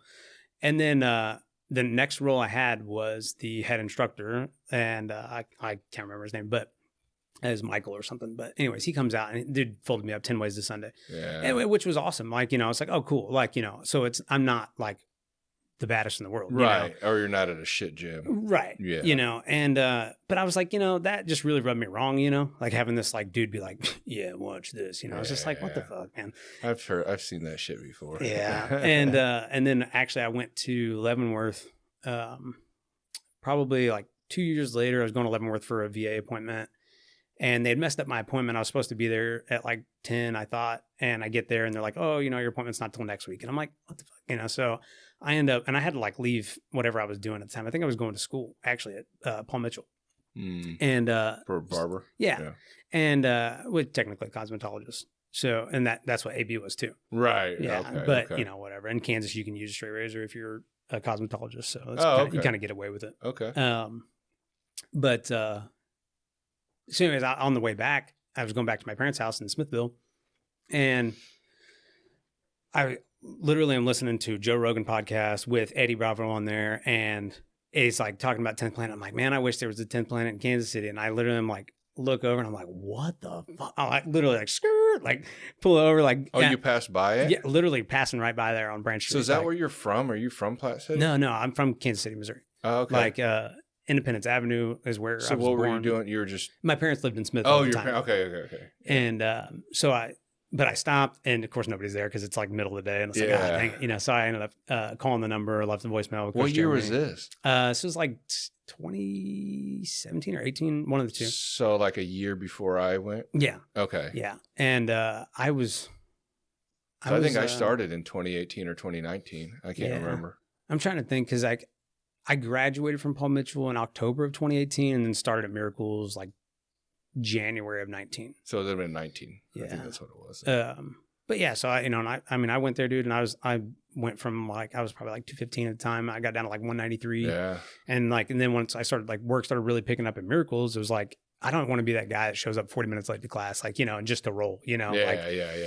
And I don't know. It's just kind of, I feel like it was disrespectful. Well, I mean, life, you got to live life, bro. You know what I mean? Like you can't, like one thing that, my coach had told me, John, he's like, jiu-jitsu will always be here. Like you need to take care of your life first outside, so that way you can give your attention, when you're here, and you can't start making the gym the priority because you're going to fuck your personal life up. Right. So, yeah. And I mean, we're not fighting professionally, you know what I mean? Whatever else. Hell no. Which I've always kind of gone back and forth on that anyways, you know what I mean? It's That's actually a question here. Yeah. I got some questions from the 10th Planet guys, dude. Actually, we're segueing in that. Let's take a break real quick, though, and then we'll hop back into this. Cool. All right, we're back. Sorry you had to listen to my long stream. I about cracked the seal over here. So we were talking in half hour, 45 minutes prior. Now we're already an hour in. Oh yeah. Dude, I had one time an individual, I'll say it like that. Tell me that a man should pee sitting down so that way you don't splash like piss all over the toilet and stuff like that. Back on you or? No, just on the rim, on the floor and shit. But I've seen like people like prison style piss. You ever seen that like one knee shit? Yeah, they'll go on one knee and they'll piss in the toilet. What the hell for? It doesn't splash as much. When you're all the way up here, you know, you're fucking pissing and it's just splashing all over the place. But I guess. I don't know. I was like, I don't know. But I've heard of prison shitting though. What is that? Like you take one leg out of your pants so that just in case you got to fight. Oh, what the fuck? Yeah. Dude, I'm not going to prison, bro. Yeah. Holy fuck, man. Just in case somebody tries to jump you while you're shitting, your legs almost tied up. Yeah. What they're going to do. Yeah, don't even bother wiping. Yeah. No. Yeah, fuck that. I'm not wiping. I'm going to be the dirtiest motherfucker in there, bro. Hell no. But yeah, dude, I just can't. I can't piss sitting down. I don't know. I can't do that. It just feels maybe real, like when you kind shit of a little feminine bit, to me, bro. when you shit, sometimes yeah, when you shit, you comes take out. a piss. Yeah, but I'm not gonna. If I had to take a piss, sit down. This is weird, no, bro. dude. It's a breaking habit there. I saw some dude and his wife were doing a podcast, and he's like talking about the toilet repetitions. And he was like, "Isn't it more equitable, like between the two of them, for him to lift the seat and pee, and then she lifts this, or and then puts the seat down when she goes to pee?" And she was like looking at him like, "You piece of shit," And he's like, because now get smart with this shit, he's like, bro. because I have to lift it once and then put it back down, so I'm doing 2 repetitions and you have 0. Right. And then she got up and left, and I was like, "Damn it, dude! Like, you can't win." You seen that on what? On Facebook? Yeah, it's like some shit? Facebook Dude, the reel, shit we see on Yeah. fucking Facebook, bro. It's insane, man. Dude, they're out of control with those reels, bro. Reels have been going wild. Oh, but hold on. We were in the middle of talking about something. Holy fuck, I just forgot to. You said something about questions or something. Oh, yeah. So I got some questions from the good old 10th Planet cruise. Oh, they were some asking that me? participated. Yeah. Those are questions directed towards you. Okay. All right. I'll start with Josh first, which is really I only have Josh and Blake. Okay. James and Noe were being whack.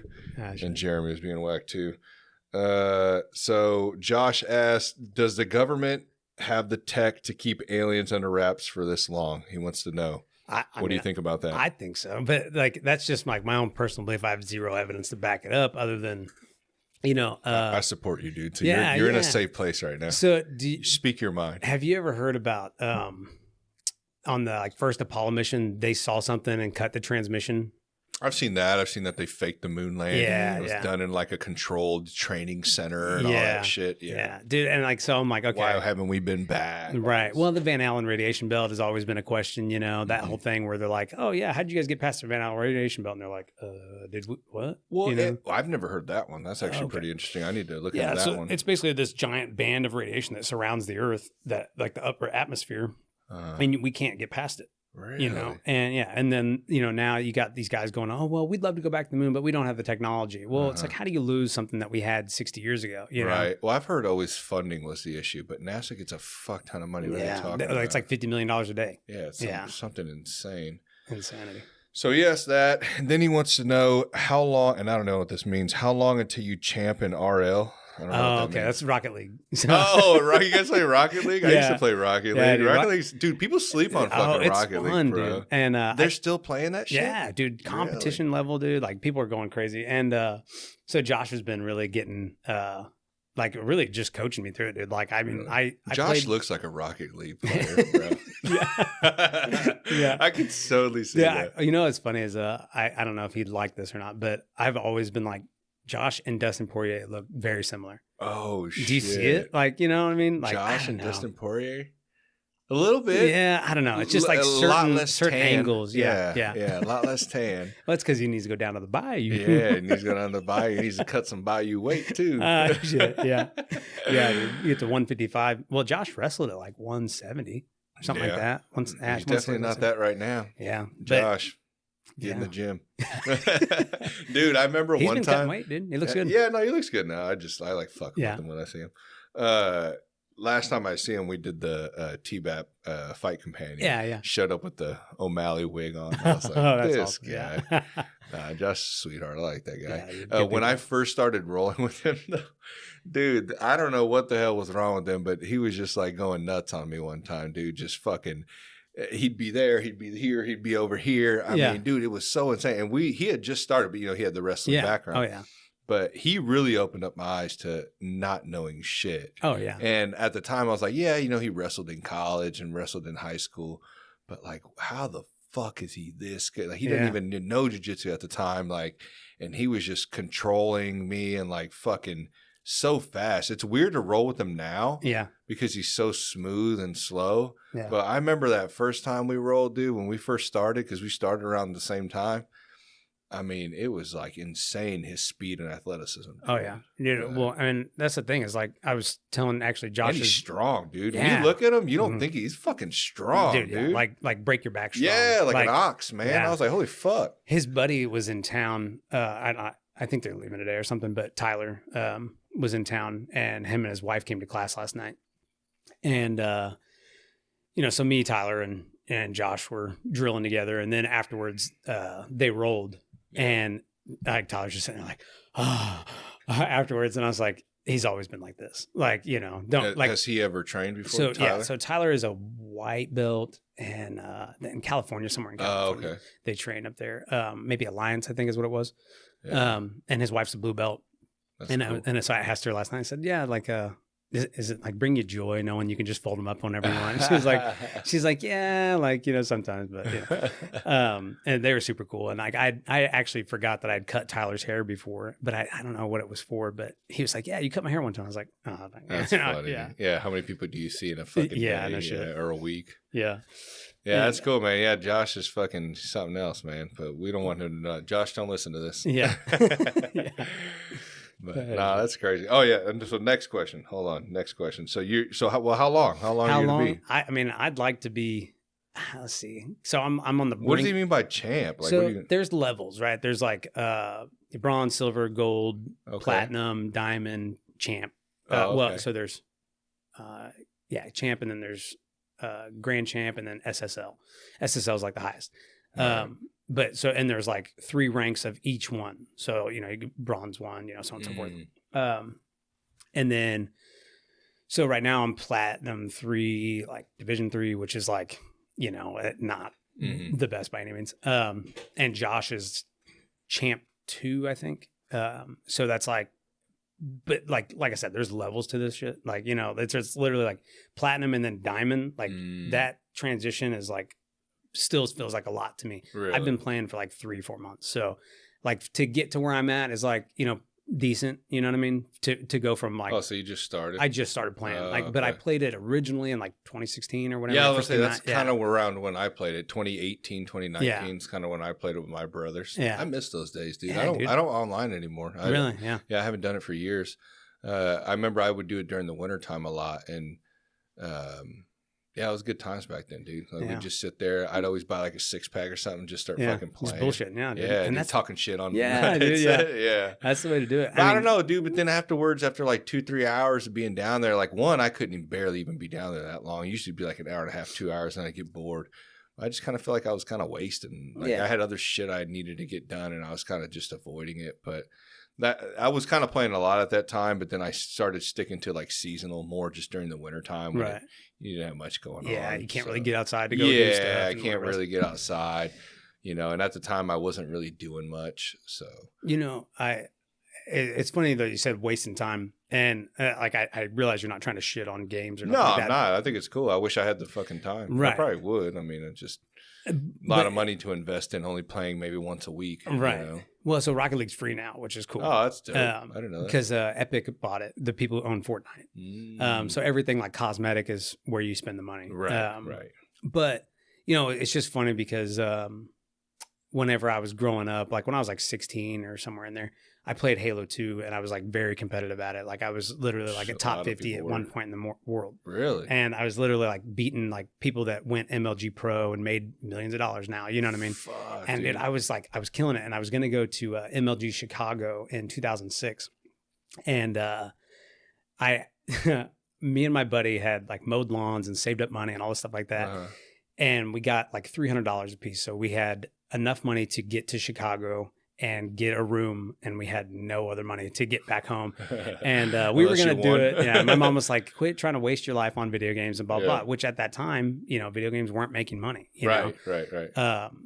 But, you know, it's like, man, had I done that. I don't know. Madden was there were some Madden tournaments back that were pretty big on ESPN. Yeah. I think that was like the only one. Yeah, it was like the beginning of esports kind of thing. You know, yeah.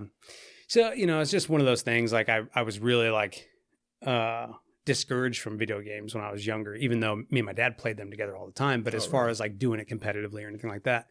And I just wonder, you know, kind of what my life would have changed, you know, in a different way, that aspect. Yeah. Granted, like I would never change like where I'm at now because like if you pursued it. Yeah, if I pursued it like that in that aspect. Yeah, you can't get too wrapped up into the what if game. Right. I do that a lot. Well, you know, you look at these guys who stream, dude, you know, and like some of them aren't even good at whatever they're playing. They're just playing it and they're funny and they're, you know, whatever. Yeah. But, you know, there's so much regulation on that too. It's like you got to watch with your mouth. You know, you get demonetized. You look what happened to Dr. Disrespect. Yeah. Dude. Get like, wrapped up in all kinds of crazy stuff. You know? which I don't know what ended up happening at the end of that. My brothers are all into his stuff. I don't really watch a lot of his stuff. I think he's funny. Yeah. Yeah, I think he's funny too. Apparently, he came back with receipts and said that it didn't fucking happen. Yeah. So, which, I hope so. I mean, I hope that, that, like, as far as I'm concerned, I hope there's no pedophile ever. You know what I mean? I hope so too. Like, yeah, fuck them all. up, but, anytime you hear that, it's kind of like, all right, well, let's take a step back and really assess the situation, because I'm not trying to support, Well, it's scary because, we all want to throw a pedophile in the wood chipper. Right. Okay. Absolutely. So we all agree on that. But at the same time, it's like they can slap that title on you and completely ruin your image. And it could be totally false. Yeah. 100%. I mean, they've done it. Alex Jones has talked about it, how they've tried to send child pornography through fish email, basically on his laptop. And once you open it. Right. Then you're a part of it. They don't know if you're viewing it for pleasure or if it's more of a spam email. Right. You know what I mean? Like they're trying to put shit onto your computer. That's scary. Yeah, man. dude. It really is, man. Scary. And that's the thing is, like, now, the internet lives forever, kind of like the good things about it, we were talking about, where it's like, oh, you got all the memories and this and that. But it's like, you say one wrong thing, you have somebody, somebody does something, and all of a sudden now you're wrapped up in some scandal bullshit, Somebody's pretending to be younger than they are, or vice versa, it happens, whichever, bro. Yeah. Fuck, look what happened to Akon. I think he got caught up with that shit back in the day, dude. And look at Chicks Diddy, being in clubs with fucking fake IDs and shit, man. It's fucking. He was just trying to take it easy, Yeah. But dude, so that last question, that's why I brought it up. Maybe like a month. He said, "When are you getting into the cage?" That was his last question. Yeah. See, I don't know, man. I what does that mean? Have you been talking about it or what? Nah, like, I don't know. When we first started training, he's like, "Hey, man, you gonna get a fight?" And I was like, maybe, whatever. We'll see where it goes. But really, like, my thing has always been like, I'm 5'6", dude. Like, and that's like 5'7" in heels. And if I get to a point where I would have to fight at like 155 is like, oh yeah, you'd have to get down. I'd have to get down to 135, really. Yeah. Like, to be realistic. That's like TJ Dillashaw is what, like 5'6", 5'7". Mm-hmm. I think he might be 5'9". I don't know, but I know Cody Garbrandt's 5'8", and he looks jacked at 135, dude. Got hands. You'd be too. like the Daniel Cormier of the lightweight division. Yeah, because he's only just 5'10" in the heavyweight division, dude, so which is insane. Fighting guys who are 6'5" and shit. Dude, imagine if DC could get his diet under control and was fighting at 170. Yeah, was able to cut weight down to it. Yeah, I know. He'd have been a killer, man. But I mean, we've seen him at light heavyweight. And he was a killer still. So. Yeah, but then I guess John Jones is just a whole other story. Yeah. Dude, which he's going to be fighting soon. I think Coach was talking about doing a UFC party at the gym too. That'd be fucking dope, awesome. Dude. Yeah. Yeah, it's going to be a wild one, man. I mean, John Jones, fucking like what Dana White says. I love the memes they have of him. They just had one of him when Donald Trump won his election. Yeah. They have him coming out to the microphone. It's like, Dana White, this is the wrong time to talk about this. And he's like, John Jones is the best fighter in the world. Dude, I saw one, and it was a kid had beaten cancer. And he's kid, like, you got to be strong to beat, cancer. But John Jones, I was like, man, like, dude, the internet's undefeated. Insanity, fucking ruthless. But no, and it was funny because Josh asked, he's like, this question's for both of you because he's heard me talk about taking a fight before. Oh, yeah. Like I told them, it's like I want to. I hate to be the guy that says, oh, I want to take a fight, and I don't take a fight. Right. But no, I'd honestly want to. And honestly, I told him, I was like, dude, I'd take a smoker fight before I do like something at Blue Corner or some shit. Yeah. Find another guy that's around my weight, around 210. Right. And let's fucking really honestly, I need to drop down to like fucking 185. But it's hard, man. Well, Diet's hard. 5'10". 5'10". Yeah. Okay. Like almost 5'11". Yeah. But just call it 5'10". Yeah, we'll call it 5'10". Yeah. On a good day, I'm 5'11". Yeah. And heels were 6 foot. Yeah, and heels. I got when you. my back's not fucking killing me and I'm not hunched over. But I mean, height is a really big deal, dude. I mean, I mean, like obviously reach, and things like that. But I have a hard time with taller guys getting in the inside, but like it's just, I don't know, it's difficult, I don't know. Sometimes I'm like, because like, okay, so there's Zach McFarlane, I think is his last name, but he just started training at our gym recently. Really? He just did a fight, won, did great, like did phenomenal. Nice. And very first fight, dude came out there, whooped this dude's ass. Like, it was awesome. Is that the white belt you guys? Yeah, he's white belt. Yeah, I've rolled with him before. He's a cool dude. Yeah, and he's a phenomenal wrestler. Like, he's collegiate wrestler, And like, it's funny though, because Josh and him will be talking and he's like, man, I wish you were like, just a little bit bigger so we could really go at it, Right. And, but like the first time I rolled with him, dude, he fucking planted me on my face. And like, I'm sitting there, like, I go to Josh's wrestling class all the time. Like, I'm like, oh yeah, like I really enjoy the wrestling aspect of things too. And, I was literally going with him and I'm like thinking I'm going to take his back and he just whizzes me to the ground. Dude, my head was like, bink. I was like, oh, okay. Yeah, he's fast. Yeah.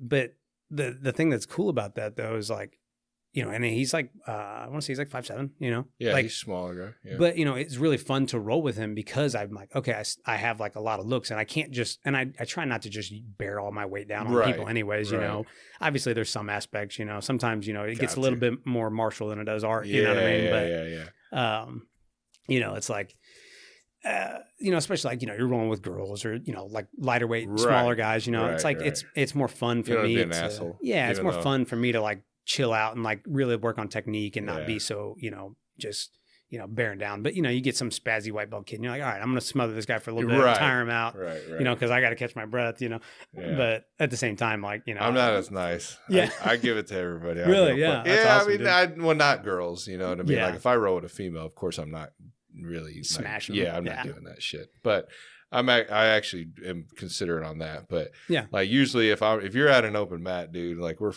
rolling. Really? Yeah. That's cool. Like, that's cool. That's how I like to do it. Do you like to go from standing or you like to sit down? Stand. Yeah. I'm not a guard puller. I will pull guard, but I do not like to. That's awesome, dude. Usually if I'm out of breath and I need to take a rest, I'll pull guard. Yeah. But no, I like standing because I like the wrestling aspect as well too. I mean, my wrestling sucks, but I continue to try to like talk to other guys who are wrestlers and stuff like that and kind of help me out. Do you guys do open mat on Saturdays? Sundays, but I don't know. It's been flaky lately, so I don't know if they're restarting. I think they're restarting it back up, but they had taken a little break. It was kind of hit and miss. You ever talk to Coach about coming in on our Saturdays? Saturdays is kind of like get a lot of shit done, hang out with the family type day. So I got to have that balance, but Alive's been cool, man. Like I've been going down there, so they got a dope ass gym and it's downtown, so it's kind of a cool vibe. So I've been just going down there and hanging out with those dudes. That's awesome. Because Sunday's kind of a better day for me. Right. So yeah. Once we start getting ours back up, I'll start going back. But I like to travel to gyms, man. I like going to different gyms and checking them out, and because when you roll with people that you don't know, it's not a normal role. Yeah. It's more competitive. Yeah, competitive. Yeah, it's kind of like a mini. You get a look. Yeah, kind of like not so much tournament intense, but it's kind of in that middle ground. Yeah. You know what I mean? Yeah. Well, so the first tournament I did when I got back, I did in March of this year. And so I had started back actually after OG night last year. And we're coming up on another one. So it's kind of a couple of weeks. Almost a year, Yeah. But granted, I was out for 4 months because of my injury, what I mean? But or whatever, 5 months. I don't know how long it was. May to now, essentially. Yeah. But when I went to that tournament, like I went against a guy who was a collegiate wrestler. Like I didn't, I didn't know, he comes out and dude just slapped this collar tie, dude. And I was like, whoa, like I just got hit, dude. Like the hell, But it really woke me up like, oh, okay. And I was injured at the time too, but I was like, fuck, I don't care. I won gold still. Like, That's dope, it was really awesome. Like I felt like I needed a win, what in my tournament life. was that? It was sub only or sub challenge. Sub only. Yeah. Yeah. Sub challenge. When did you do that? March 16th or something. Was I there? I don't think so. It was in St. Joe. Oh, okay. No, I did the one out in because I went against one of your guys. When was that? Maybe that wasn't this year. Maybe it was last year too. I can't remember, but it was over in Overland Park. Oh, okay. It was supposed to be in Independence. Oh, really? And they moved it out to Overland Park. I went against one of your guys. He used to be like a hockey player or some shit. Oh, Nate. Yeah. Nate, he took gold from me, man. Really? Yeah. Beat me in overtime. He's a strong dude, man. Fuck yeah, he is. Yeah, he beat me in overtime. Him and his brother both. Do they still go up there? Yeah. I don't see Nate as often. I know he's got a lot going on. And he does hockey and stuff. Right. But his brother Joe's always in there. That's cool. They're both blue belts now. I don't know if I've seen his brother. I know his brother's a lot bigger than him. Yeah. Because he was in the absolute division. Yeah. Which thank God at that time I didn't compete in. But I did the absolute on that first tournament, dude. And literally like if you look at like the podium picture, it's hilarious. I took third place. Oh, nice. And on the absolute, and these guys, one of the guys was like 350, dude. I'm telling you, he was huge. Dude, and another guy was like 280. Like, and they're both like 6'4" or 5", whatever. And I'm like, I got lucky at my AGF absolute. There wasn't anybody that big. So, I mean, they were all around kind of my size, a little smaller. I got lucky on that one. But I'm also in masters as well. Okay, so. Yeah. What did you compete in? I guess I did do masters. How old are you? 30? I'm 35. 35. Yeah. Okay, 35. Yeah, so you would have been in masters as well. Which it's hard finding fucking competitors in masters. I was kind of hoping so we did a round robin, me and that other guy. Oh, that's cool. Joe Sullivan was his name, and like I was really happy to roll with him, dude. But I was just like I was not expecting to get like collar tied like that. I was like, whoa. Yeah. And super cool, nice guy, man. After the competition, we talked and everything. But it's like the dude's a collegiate wrestler, and I'm like, and he's competing at white belt. You know what I mean? That's kind of one of those things where it's like it's always a gray area. When it comes to. Yeah, I thought they were supposed to be blue belt. Yeah, but it depends on what place you're going to, and what gym, what coach is trying to be like. Yeah, I want my guys to get a win. Type shit. Yeah. Not saying he did. But, right. Yeah. I mean, like I said, shout out to him. He's cool, dude. He's like honestly like super good guy. Like I met his son. We're just like chatting it up afterwards. He's awesome. And plus, all wrestlers aren't really made the same. When people tell me they're a wrestler, it's not like I get freaked out because I've rolled with guys who tell me they've wrestled before, and I'm like, in middle school? Okay, yeah, it's like 1 year, yeah, So it just depends on the individual, yeah. And I've rolled with some guys who are like, yeah, I wrestled, and they're like really down, like don't talk about it, and you're at the end of it, you're like, I know you have like a fucking America tattoo on your back, like that all American fucking whatever the fuck they get on their back. Gold. I was like, I know you got one on your fucking back, dude. You're not normal. Yeah, well, dude, it happened with this one guy. He goes to cast iron. He's a cool dude, man. I see him at a lot of the tournaments. He competes a lot. And he fucking just like out here with a white belt on, but the gnarliest fucking ears I've ever seen. Yeah. And I'm like, you're not a white belt, are you? He's like, no, I'm a white belt. And then we were rolling. I'm like, you're not a fucking white belt, dude. What the fuck? At the time, I was a white belt too. Yeah. And it's kind of cool. Sometimes you see the levels of it. Right.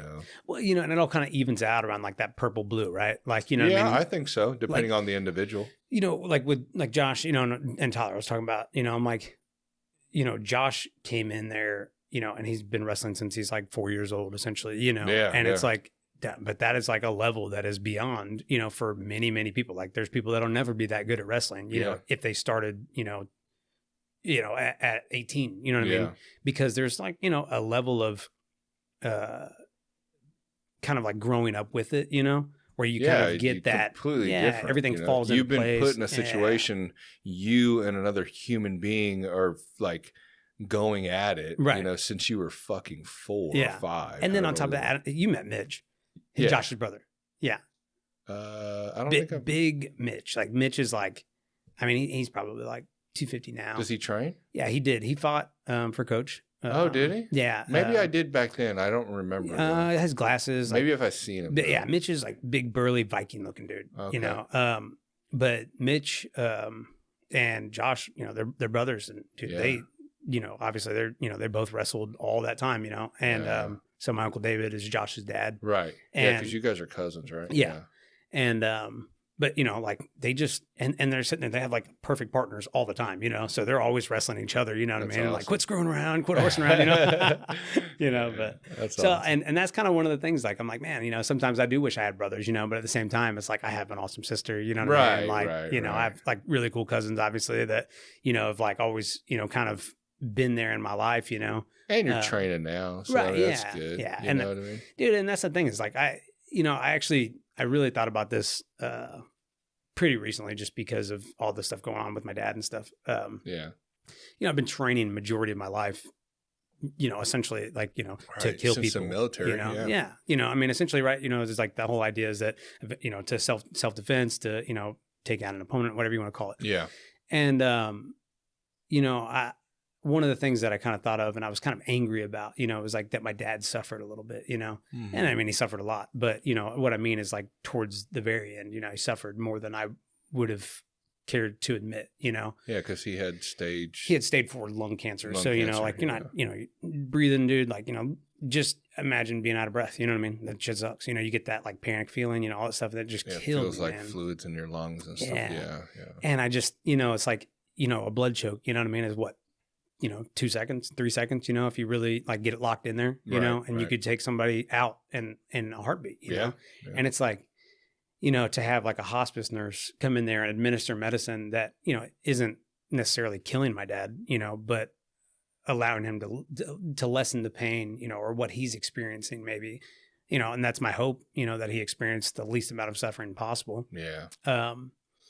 But, you know, I'm like, if it would have been a different time, would I, you know, be the kind of person that, you know, like, okay, like, you know, I'm going to basically mercy killing, you know, you mercy kill your family because, you know, like you got Grandpa Joe, you know, and he's dying of whatever, you know, whatever it is, like, you know, You're saying in like a different time period? Yeah, different time period. You know, like think 100 years ago, and you got somebody sitting there, like, you know, they got, you know, whatever going on with them. You know, they got a horse kicked them through the chest. Yeah, or is it better you know? to see them suffer or to eliminate the pain? Right. Yeah. Yeah. I mean, granted, you know, did they have like a, you know, nasty rear naked choke? I don't know, but you know, but that's been around. You know, jiu-jitsu has been around for thousands of years or whatever, right?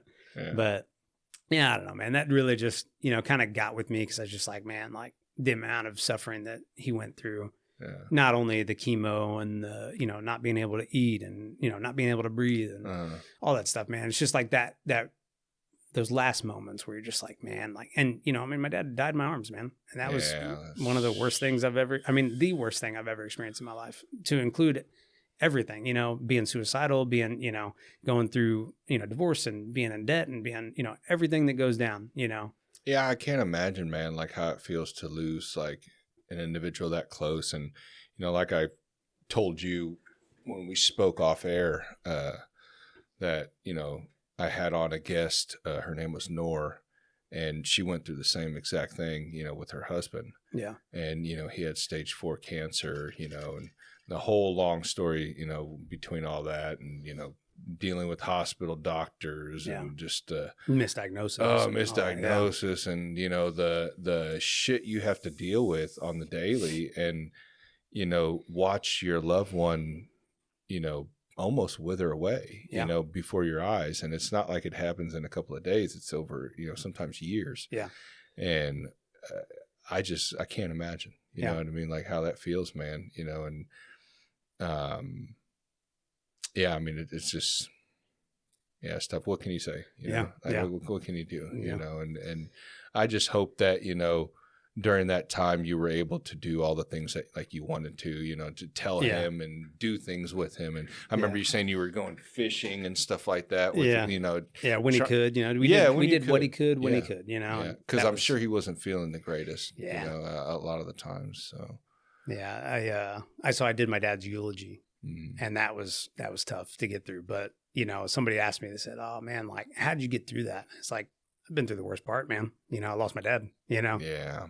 And, how do you deal with that though? Like, you know, it's so new too. I mean, it just happened in August, you know? Yeah. Like, how am I dealing with it now? Yeah. Like, I mean, doing all right?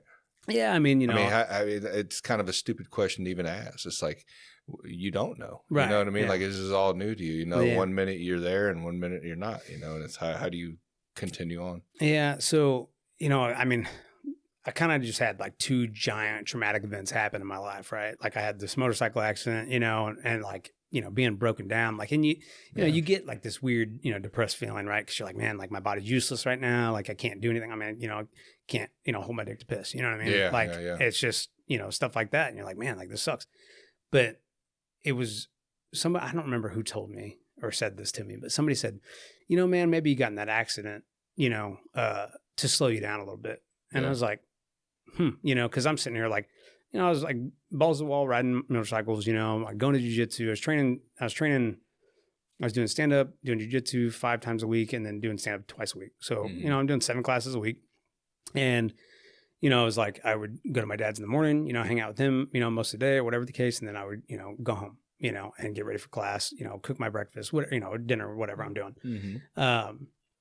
So, you know, it was like, I wasn't spending as much time as I had been previously, you know, because I was like focusing on myself for a little bit, you know what I mean? I was sitting there going. Do you think you were kind of trying to run away a little bit? I think so. Yeah, for sure. You know, and I think, I always had, an issue dealing with grief. Right.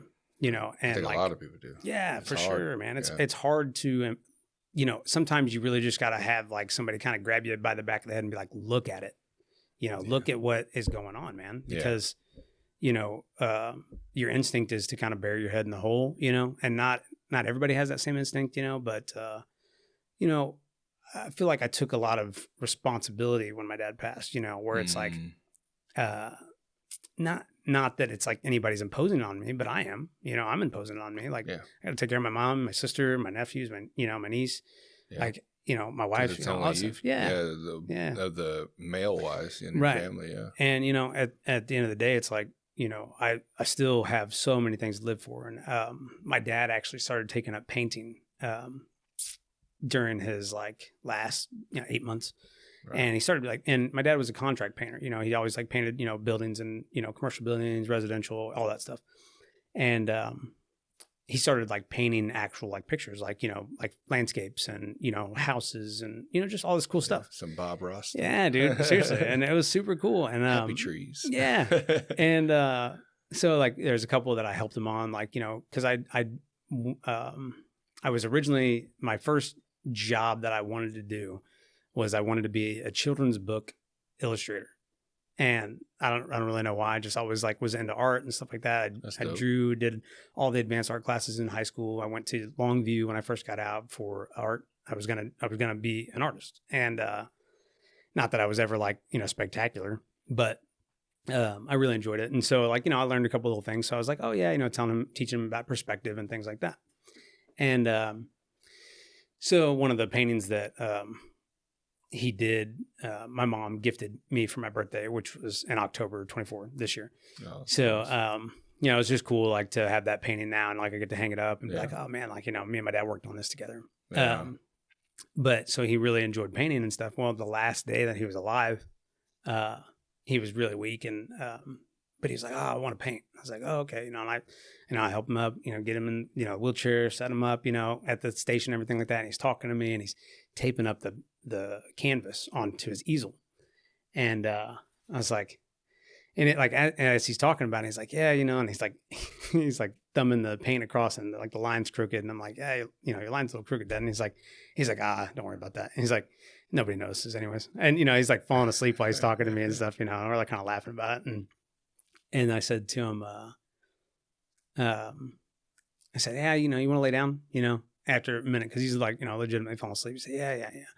But in my, the eulogy, I was like, on the last day that he was alive, he left us a blank canvas, I thought that was fitting because, we have many more memories to make, right. In his honor. And, and I just kind of all tied it together, but man, that's like, I'm super blessed to have had that relationship with my dad. Right. And I mean, honestly, my whole family, they're great people, man. Like I'm very fortunate in that aspect. And, I hope that if any of them listen to this, that they don't think that, over the years of me, like, like I said, being suicidal and things like that, I was being selfish, you know what I mean? It wasn't that, I was taking for granted all the beautiful things that I had in life. And I think that's really what turned my life around after I got out of the Marines, being that I really got a huge perspective change. Was it only that one time that you felt that way? Is when you went through with your ex? Yeah, no, man. And that's the thing is I really like, I was back and forth for years. Oh yeah. But did it start after that, or was it you kind of a little before, a little after? Yeah, a little before, a little after. Right. I think because we all do. I mean, if anybody sure. tells me they didn't think at some point of them end in their life, right. I mean, they're either really fortunate and have their shit together, or they're lying. Yeah. You know what I mean? Because we've all had those thoughts. Absolutely, dude. I think. A lot of those things, a lot of those thoughts were exacerbated. Right. Right. I'm not saying they're always. They're not. The thoughts aren't always like very truthful. Like sometimes we can be, a little dramatic about things. Right. Yeah. But sometimes shit hits us hard, and like especially like what you went through, man. A lot of people have been through it, man. Absolutely. And I totally understand where you're coming from, man. And it's not something that, everyone wants to think like, oh yeah, we'll just go, you'll find another one. Right. You know what I mean? Like, do you understand the empty, sickening feeling that is all the thoughts, all the memories, all the, what are they doing? What if going through your head at that what moment? What could I have done different? Yeah. Or like, is it me? Is it my fault? Oh, it's you're just all over the place, man. And you know, and luckily, like you said, like you had your father there to be able to help you. But even at that point, I mean, no one can really help you through that. Like that's something you just gotta fucking go through. Yeah, man. Like, absolutely. It's a tough one, man. I'm glad that you came out of it, but Yeah. like it was difficult. Yeah. Man, you know. You know, you know, they have like the quotes and sayings. I'm of not even life. sure I know it was difficult, buddy. Like, yeah. I'm over here. I'm sure. No, I know. It's Yeah. fucking. You know, it's you know, the roller coaster. You know, it's just one of the. But at least whoever's watching it, they're going through can see, like, you know, people make it out of it. Oh, absolutely, yeah, dude. And there's a bright side to the others, you know, to the other side of that. You know? It feels like the world's ending, you know, right? And at that moment, it does. But you got to deal with it, man. You got to fucking deal with it. Don't drink your fucking emotions away. Don't go out and try to sleep with every girl and all that shit, man. Like, you got to figure out something else because I'm telling you, it ain't gonna heal nothing. Right. It's not gonna fix anything. No, I mean, it's not gonna make you feel any better. Coming from the experience of doing that, you know, all I did was I went after every friend she had. I did, you know, everything I could to. I mean, I buried myself. I stopped going to church. I went to the gym, became my church, and that's when I was like, all right, I'm gonna start bodybuilding. I'm gonna do this. I'm gonna do that. I mean, I gained over almost 100 pounds from the time I was in to the time I got out. And like, you know, my mobility was trash. You know what I mean? I was, like I said, 220 pounds. I literally was like, could barely wipe my butt. Yeah. And, you know, just from muscle mass and, you know, overeating and whatever else, you know, I wasn't a clean 220. I wasn't shredded. You're that dirty bulk guy. Yeah, dude, I was dirty bulk, but I was strong, you know, and I felt strong and I felt like I was untouchable. But I'll tell you, man, after I got out, I had the most terrifying experience I've ever had in my life. Really? I got out and I started having panic attacks all the time. And like literally first night I got out, like I went upstairs. So like I'd smoked weed with my dad and my girlfriend at the time, and my mom was down there, and I smoked weed, man, and I was feeling fine, whatever, and man, maybe it was the second night, but either way, I started going upstairs and I was like, man, like I do not feel well. Like I'm like putting my head down on the table. I'm like, what is going on? Like I got to throw up. I got to shit. I got to piss. I got to come. I got to do something, you know, like, yeah, dude, my brain was like going a million miles an hour. All over the fucking place. And so I started walking up the stairs, and as I'm going upstairs, I'm stripping clothes, dude. Like I was literally down to my underwear, and I literally went upstairs. I laid my head on the bed, I was standing at the edge of the bed, and I just, bam, I plopped down on top of the bed. Yeah. My face like in a pillow, basically. And like, it was like everything went away, like dark, just complete darkness, like no light at all. Really? And I lost myself like at some point. Like it was just like I wasn't there, but I was there, you know, if that even makes any sense. What was it, like a panic attack or something? Yeah, you know, something like that, you know, whatever they call it. Like, I mean, for like 3 months, I went into this like mental like psychosis. Really? Like you're just losing it. Oh, yeah. Dude, and I went... like what, everything was just kind of hitting you all at once? Like you kind of suppressed everything and everything's just like, oh. And I went from having like all this structure to having zero structure. You know, I was the only one in control of what I was going to do, you know? And I don't know. I mean, you know, these are just my speculations. I have no idea, man. I mean, it's okay to talk about it. Yeah. You know? Yeah. I mean, we don't really know. I mean, we can only fucking diagnose ourselves so much. Right. Yeah. You know what I mean? Yeah. So I lost myself or whatever. And it was like the next thing I noticed was like I was sitting in the pantry of my parents' kitchen, and I'm looking through the wood. So there's like these doors. Sorry, I'm knocking shit over here. There was these. I forgot I rolled this. Like wooden doors, you know, where like they had this pantry or whatever. Mm-hmm. And I was sitting in the pantry watching my parents talking at the counter. And this is like, what's crazy is this is all happening in real life, but I'm having this out of body experience where I'm sitting there and I'm watching them. And as they're going, you know, back and forth, laughing and joking, whatever. And my girlfriend was there too. And it was like, then she like started to leave. And as she was leaving to like come upstairs to where I was, and it kind of is like this, like from the kitchen, there's kind of like a wrap around, and then it comes up to the stairs. And then my room's on like top left. So I'm directly above the kitchen. But, you know, I'm in the pantry, and Reno and Bella are my parents' two little dogs, and they're Morkies. So they're little Yorkshire Terrier Maltese mix. And, you know, you little yappy dogs. Yappy dogs. And they start fighting, and they're rah, rah, rah, and they start fighting, and it freaked me the fuck out for whatever reason. I was like, oh. And like, but I'm, like I said, I'm having this out of body experience. I'm in the pantry watching this. Yeah. And my dad was like, knock it off, knock it off. And my mom like had this look of horror come over her face. And it scared me even more. I was like, what the fuck's happening? Like, and she goes, oh my God, Ryan. And she starts like, I mean, you know how like when you're running like to get up the stairs when you're a kid, like because you're scared of the dark, you know, from the basement, you know what I mean? Yeah, or whatever. turn the light off and you're run up the clawing stairs. at the fucking walls trying to get up. Like she was doing that coming up the stairs. And it was like you remember the little dude on the cloud in Mario? He had the little camera and he'd follow you. Yeah. It was like I was that guy for a minute. I was like following them up the stairs and I'm like, what the fuck are they running for? Like, and they're running up to my room and they bust through the door. They're like, Ryan. Everybody's Ryan. And they put their hands on my face. And I'm all of a sudden I'm feeling everybody's hands on my face and I'm in my body looking at them going, what the fuck is happening? And I'm like, no, like I'm like screaming no at the top of my lungs. And this is all real life, but in my head, I'm like, I'm not saying anything. I'm just observing this shit. And I started getting these flashes of words coming across my face. And it was like I was looking at a Facebook status and it was like, sometimes you just have to let it all go, let go. And I'm screaming in real life. I'm screaming, I can't let go. I can't let go. I can't let go at the top of my lungs. And they're Ryan. Everybody's trying to wake me up. And my phone like dings or something. And I grabbed my phone and I was like, it's this like GD phone. Like I was like, you know, and I'm like, you know, using real cuss words and stuff.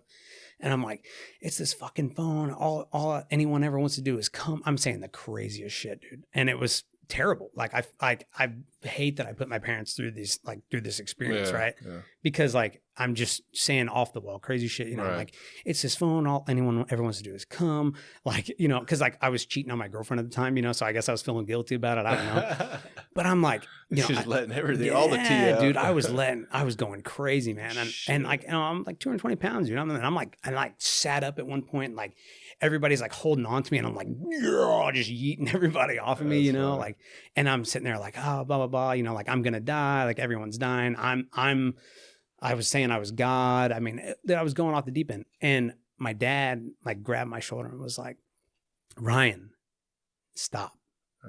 And like, it was like, boom, moment of clarity.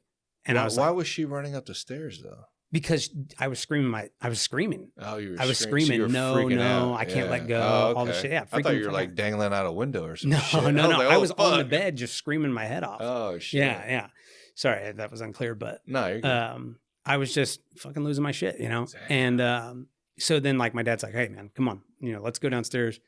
And so we walked downstairs and we ended up going fishing down at this little lake next to our old house. And so we're at this, you know, lake and we're talking. He's like, what the fuck was that, dude?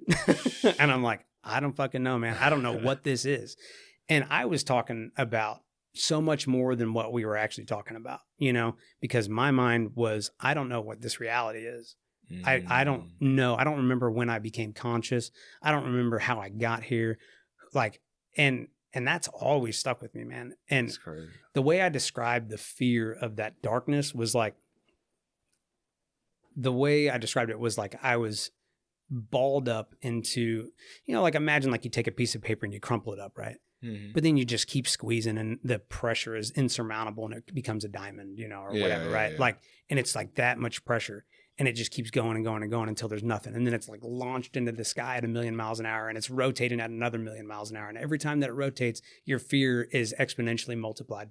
Like I felt like some people describe DMT trips. That's like, I'm like, whoa, that's like what I was experiencing. That out of body experience. Yeah. This like, you know, kind of like getting launched into outer space kind of thing. Yeah. And that fear stuck with me for months, man. Like, and I was like, I'd be driving down the road, like, cause I was like, oh no, I'm fine. And I'm telling everybody I'm fine. And I was 100% not fine. I was like, couldn't be left alone. Dude, if I was alone, I felt like there was demons that were going to get me. I felt like every time I would go to the gym, I was still going to the gym at the time. And I would go to the gym and I would look in the rearview mirror and I would see a demon's face in the mirror. Really? Like not my face, but someone behind me. And I would look back and everything would be fine. And how long did that last for? About like 3 months. Oh shit, dude! And it was terrifying, man. And it was right after all that shit happened. It was right after I got out. So I got out in 2013, like October 2013. So yeah, it was like Have you ever tried to figure out like why that, or like why it happened, I guess? I mean, I can kind of know why. I mean, what you're going through, but that sounds kind of and I feel like a lot. I mean, at the time I was like equating it to like, demonic entities are attaching to me. You know what I mean? I was, Exorcist. I was going fucking off the deep end, but really you were just losing your shit, man. That's pretty much what it was. I mean, going through some fucking shit, man. Well, and they attribute it to like PTSD and all kinds of stuff like that, and I went to, I went to doctors and all kinds of stuff like that, and I never got locked up or anything like that, which for all intents and purposes, I probably should have been. I mean, I was definitely a danger to other people and myself as well. But at the same time, like, I'm glad I wasn't. I'm glad that I still have the opportunity to be where I'm at now, and I'm not like stuck in a mental institution for my whole life.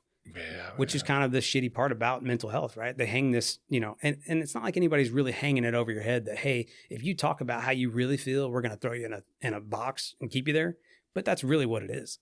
Yeah, I mean, depending on who you open up to. Right, yeah. You tell the wrong doctor the wrong thing, dude, and you're fucked. Yeah, but then what do? Just suppress it? Right. Exactly. And you hold on to it. But how long did I hold on to that shit until it blew up, Yeah. And that's what I think happened, is like. My concern is, though, sometimes when it comes to mental health, too, that people overuse that term. Like, I'm at like I'm having issues with my mental health because of this. You know what I mean? Right. It's always something like, not every time. I'm not saying every time, but I feel like some people kind of overuse it. Right. For small shit when they don't really need to. Right. Kind of put a label on it. It's untouchable. It's untouchable because you can't really deny someone else right, because you don't know how they feel. Right. Exactly. But it's that whole walk a mile in the shoes kind of thing, and I just hope it doesn't create like more people with that victim kind of mentality. You know what I mean? Yeah. Like, don't get me wrong, we're all going through our shit, but let's I seen this therapist. I think she was a therapist, or I don't know. She was on Joe Rogan. But he was like, do you think sometimes we make ourselves more depressed because we're constantly thinking about it? And she's like 100%.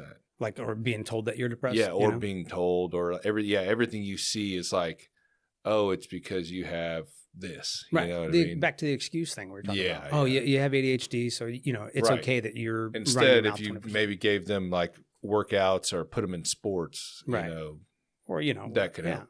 Or like kind of the stoic behavior that you develop over time. Yeah. So I was dealing with that, and then I started having like hypnagogic hallucinations. I think that's how you pronounce it. Yeah.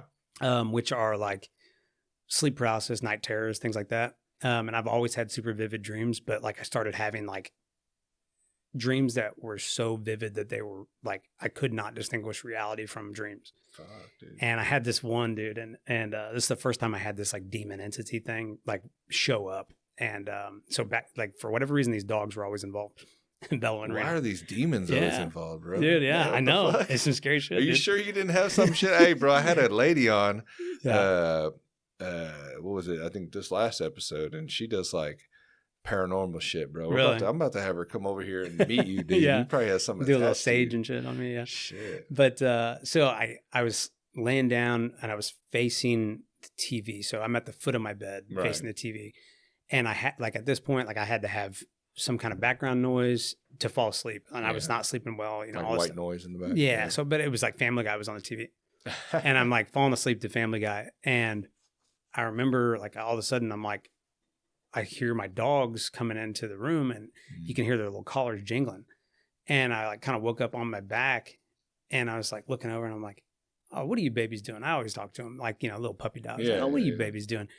And, of course they didn't say anything because they're fucking dogs, And so they start walking over, and they're like going over towards like this couch where like, it's like couch and then TV. Mm-hmm. And so they're like, sitting there and like, I'm not really paying attention. I'm kind of like sitting there thinking to myself, like, damn, wasn't I facing the other way? Whenever I fell asleep. And I look over, and the female dog, Bella, she's grabbing something. She's picking it up and setting it down, picking up, setting down. I had a chair that I used to throw my hoodies on.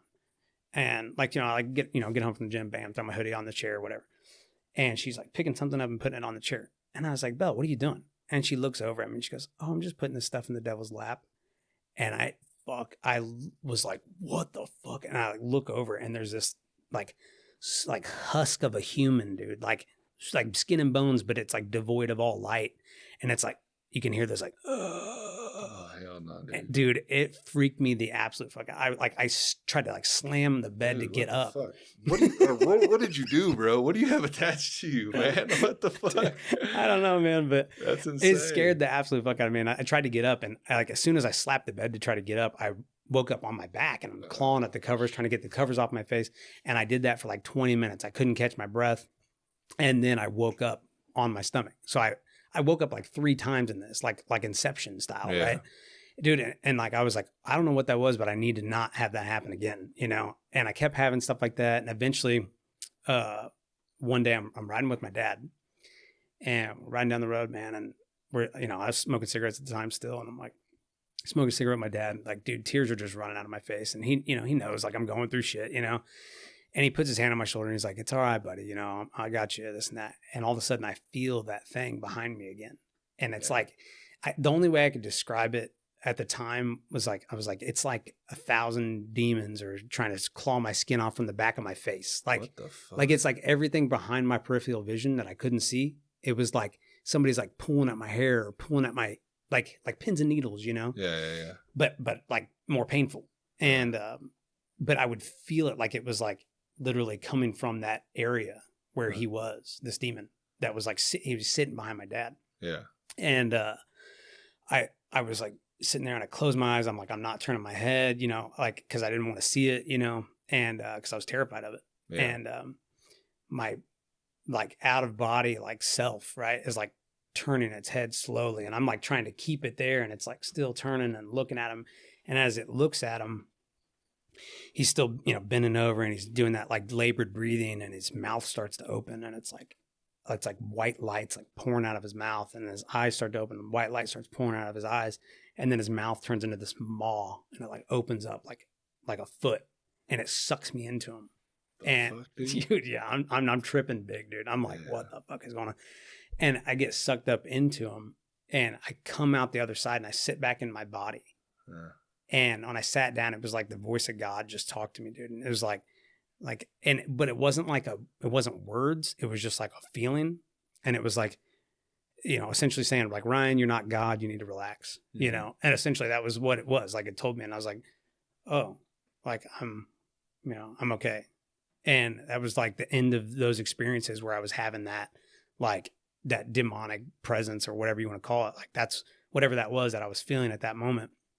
And then I still had like times where I felt like I was still having like, you know, something was trying to get me kind of thing. And, another time I was like basically having that, like every time I closed the bathroom door, I was having this experience where I felt like there was nothing outside of the room. Like it was like when I closed the door, there was nothing on the other side. Like it was just me and the universe alone inside of this bathroom. And that's it. And I'm guessing you went to church after this, right? Like yeah, this is when you started getting back into so church? Literally that last time I felt that, I ran out of the bathroom, and like my vision is closing in, like, you know, like when you're getting choked, you know, you're getting that tunnel vision. All go in. Yeah. And I was like, my vision was going in, and my Bible was sitting on my bed, and I opened it. I don't even know what I read, dude, but I'm telling you, like light, like flooded into the room. Really? And like, I was like, all right, like I'm back, dude. Like, don't hurt me. That's crazy. Yeah. I don't know, man. You know, but those experiences, like, you know, nobody can explain that shit to you. You know? Because it sounds crazy. Yeah. You know what I mean? But, you know, everyone goes through some crazy shit, man. Yeah. Some shit you can't explain. Right. You know? I mean, I think everybody kind of, I was listening to the podcast with the KAP. Doctor, I can't remember her name. Yeah. And she was talking about the end of life experience and things. You know, and I thought it was really interesting. You know, she's saying a lot of people are just, you know, at that time they turn to God kind of thing. You know, they find God. Yeah. And I don't know if I would classify that as a near-death experience for me, but I don't know what it was, man. But it changed my life profoundly. Gave you enough to believe.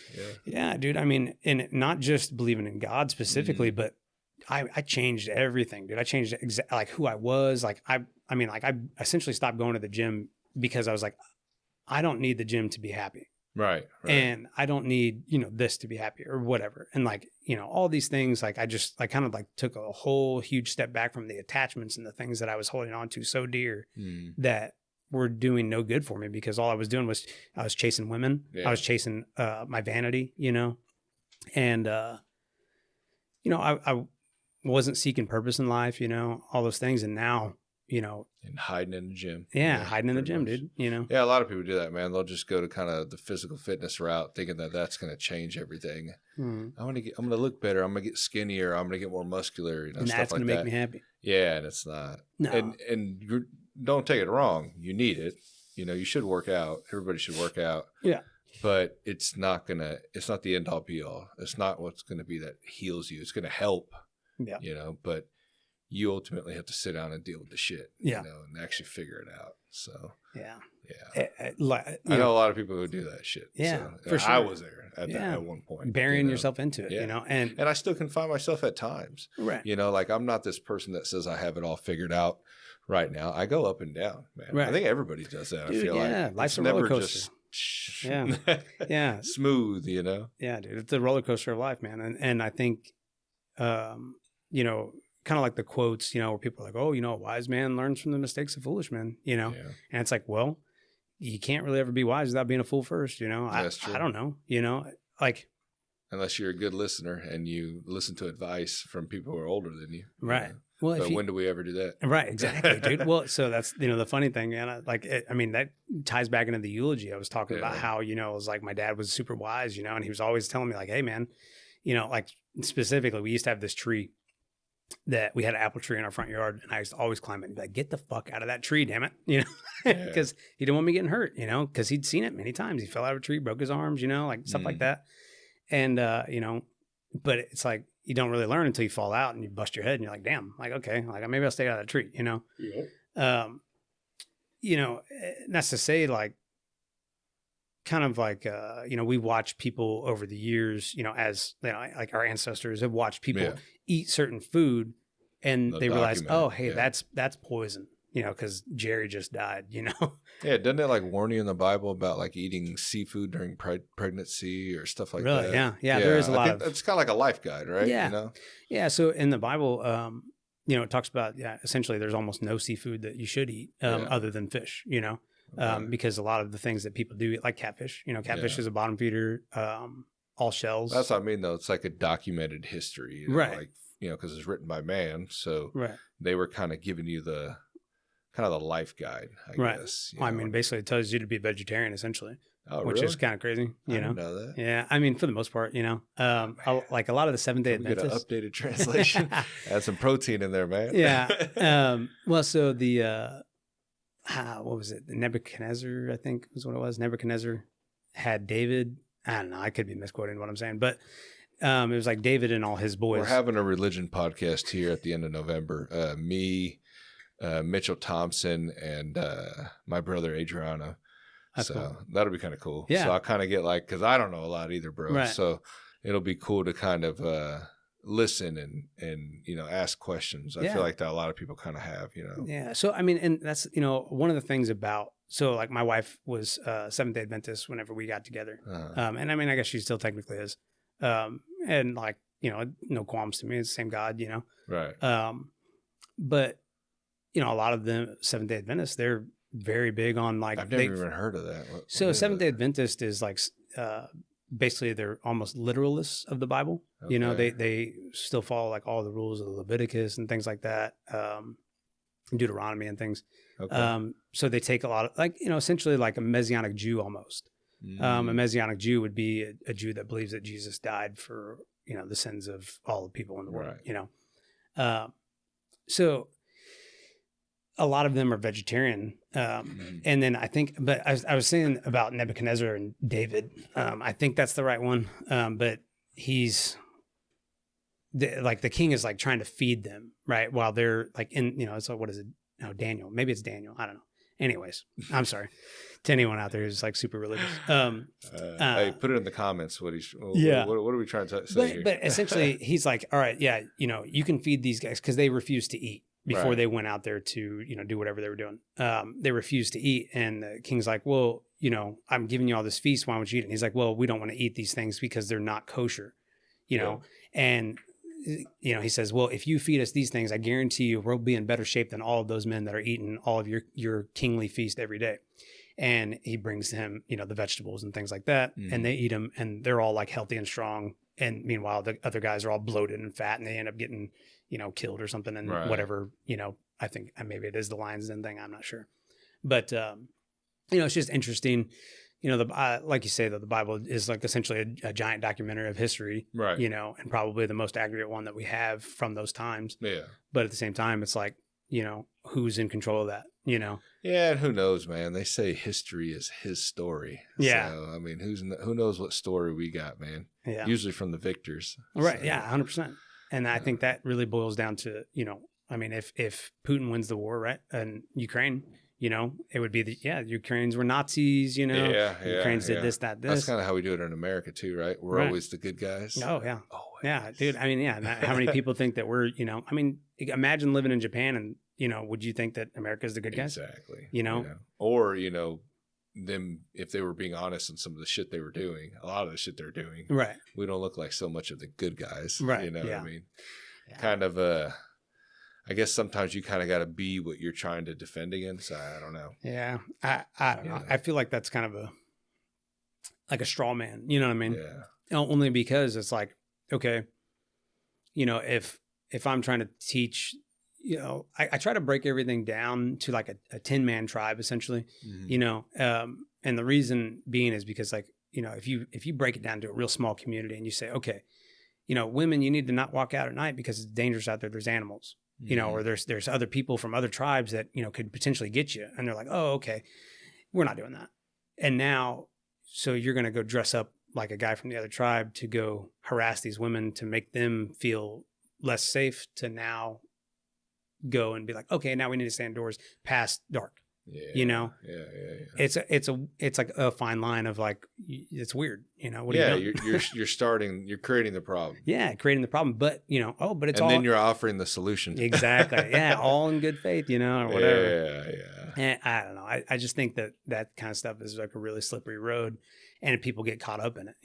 Is that ever an issue with you with your military background? Do you think that conflicts? What do you mean, as far as like your thought process on some things that go on and in the military? Yeah, military or in America in general. Yeah, I mean, like, so I was in when Obama was president, and like, I don't know, man. It's like there was a lot of conflicting, opinions. Then it was like, I asked because there's a lot of people that come out of the military that have a lot of issues on what was going on and what they were doing. Like even Sean Ryan mentions he was a Navy SEAL. I'm sure you've heard of him. Mm-hmm. He was actually from Missouri. He said they wouldn't get me to do what I did in my early 20s at the age I am now. Right. And just making subtle comments like that like he's not like bashing him, but he's just saying like, right. Technically what he was doing, he doesn't agree with at the age he is now. Right. Which I think that's part of just being wise too, through experience. Right. And, I would say it is, it's interesting to look back on the thought process I had back then. Right. You're a child. Yeah, for sure, man. I mean, I went in at 20 years old, so I was older than most of the guys still, but they're still young, dude. All the dumbass shit we did. Yeah, for sure. Or the ways we thought, Yeah, you think you got the whole world figured out. Man. Oh, yeah. And I remember, like, so when I was in boot camp, it's not that they're like directly telling you need to hate, Muslims or, people over in, Iraq and Afghanistan, but I mean, that's essentially the idea, right? It's like, you're training to go kill these guys, they're the enemy. Right. And like, I mean, when I was in boot camp, I had no idea what my MOS was going to be. I went in with an open contract. Like I was, total dumbass doing that, but I went early, my contract got scrapped and I went open contract. So I had no idea. So I didn't know if I was going to be a grunt, if I was going to be, whatever. And I ended up getting some job and nobody even knew what it was because it was so outdated. But when I went, in the fleet and stuff like that, and then, I did military police work, all that stuff. And then when I got back to my unit, I met my best friend from the Marine Corps, John Dillon Jessup. And me and him, like, we hit it off like, two peas in a pod kind of thing. And where did you guys meet at? So after I got back to my unit, I was a corporal at the time, and we were essentially gearing up for deployments, like nonstop. Like they're like, all right, we're going to Afghanistan, because it was like when I got. Did you ever go to Afghanistan? No. Oh, okay. So when I got back to my unit, they were like, hey, my first sergeant, he sat me down. He's like, I reported into him all this stuff. He's like, well, what do you want to do, Corporal? I'm like, I want to deploy. I want to get the fuck out of here. Like, I've been in Cherry Point the whole time I've been here. I want to do anything that, involves me getting out there and doing something with my career that I can be proud of, Right. And he's like, all right, cool. Alpha Company, boom. And, I get sent to Alpha Company. I'm ready to go, and I get a platoon of a bunch of shitbag Marines that, yeah. And I get this platoon of these shitbag Marines, and I'm like, all right, let's. I'm good, boss. And so I start running them into the dirt, man. I'm like, we're running 9 miles, just going crazy. And the good thing about it was that, then like now I have like a hard charging, platoon. We're, everybody's locked in. No more hands in your pockets, no more chewing gum when you're walking, no more smoking. Just smoking and joking all the time. A bunch of just disrespectful little guys because they were getting away with it because they're in a comm unit. They don't think they're ever going to have to go out and deploy and listen to people that are in charge of them and things like that. Right. And it, like, so, that was a really cool experience, but then I ended up meeting Dylan through another buddy. He ended up getting kicked out of where he was at in the armory for other reasons that we won't go into. But so he came back to our unit, and, he's a corporal at the time. So he's like, and I think I got promoted to sergeant, like right before he came there. So anyways, we hit it off, man. And then like, we're gearing up to deploy. Yeah. And one day we were in Subway, man. And like, we were talking about, yeah, man, we're going to get out there. We're going to deploy. We're going to do our job. We're going to get, like have a blast, we're going to like lift when we can, cause basically that's what happens. You go on deployment, if you're not the first ones in there, like you're really just maintaining what the fuck's going on. Right. And that's, essentially what we were going to be doing regardless, because we were already in Afghanistan. So, and my job, so 0623 is a troposcatter multi-channel equipment operator.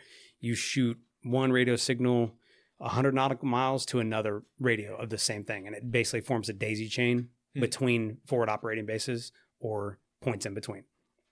And so when we were, talking about it, we're literally in Subway and we're talking about how like, yeah, we're going to go over there. We're going to get some, we might see some action, blah, blah, blah. And he's like, but he was getting excited talking about, like killing these Hajis, Yeah. And I'm like, I mean, and the Haji's like probably a super derogatory term, but at the time that was like super socially acceptable. Yeah. But, I'm talking about Muslim people, who were sitting there actively trying to kill us, Right. And, he's like, dude, my dick's getting hard, like talking about it, and I was like, dude, you're fucking crazy, That's insane. But when you think about that though, man, that's like, the conditioning that you were put through to be like, they are the enemy. Yeah. And granted, it's like, do we like, is that person really my enemy? I think that guy, I don't know if it's the same guy I'm thinking of, but there was a guy that talked about, he said like, would I have had a beer with this guy that I killed?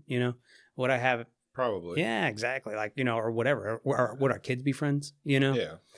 And you never know, man. I mean, and I'm really fortunate that I never had to kill anybody while I was in, a lot of people be like, oh, don't ask me about that, and half that's a front anyways, you're just trying to act cool, tough, whatever, putting that bravado on.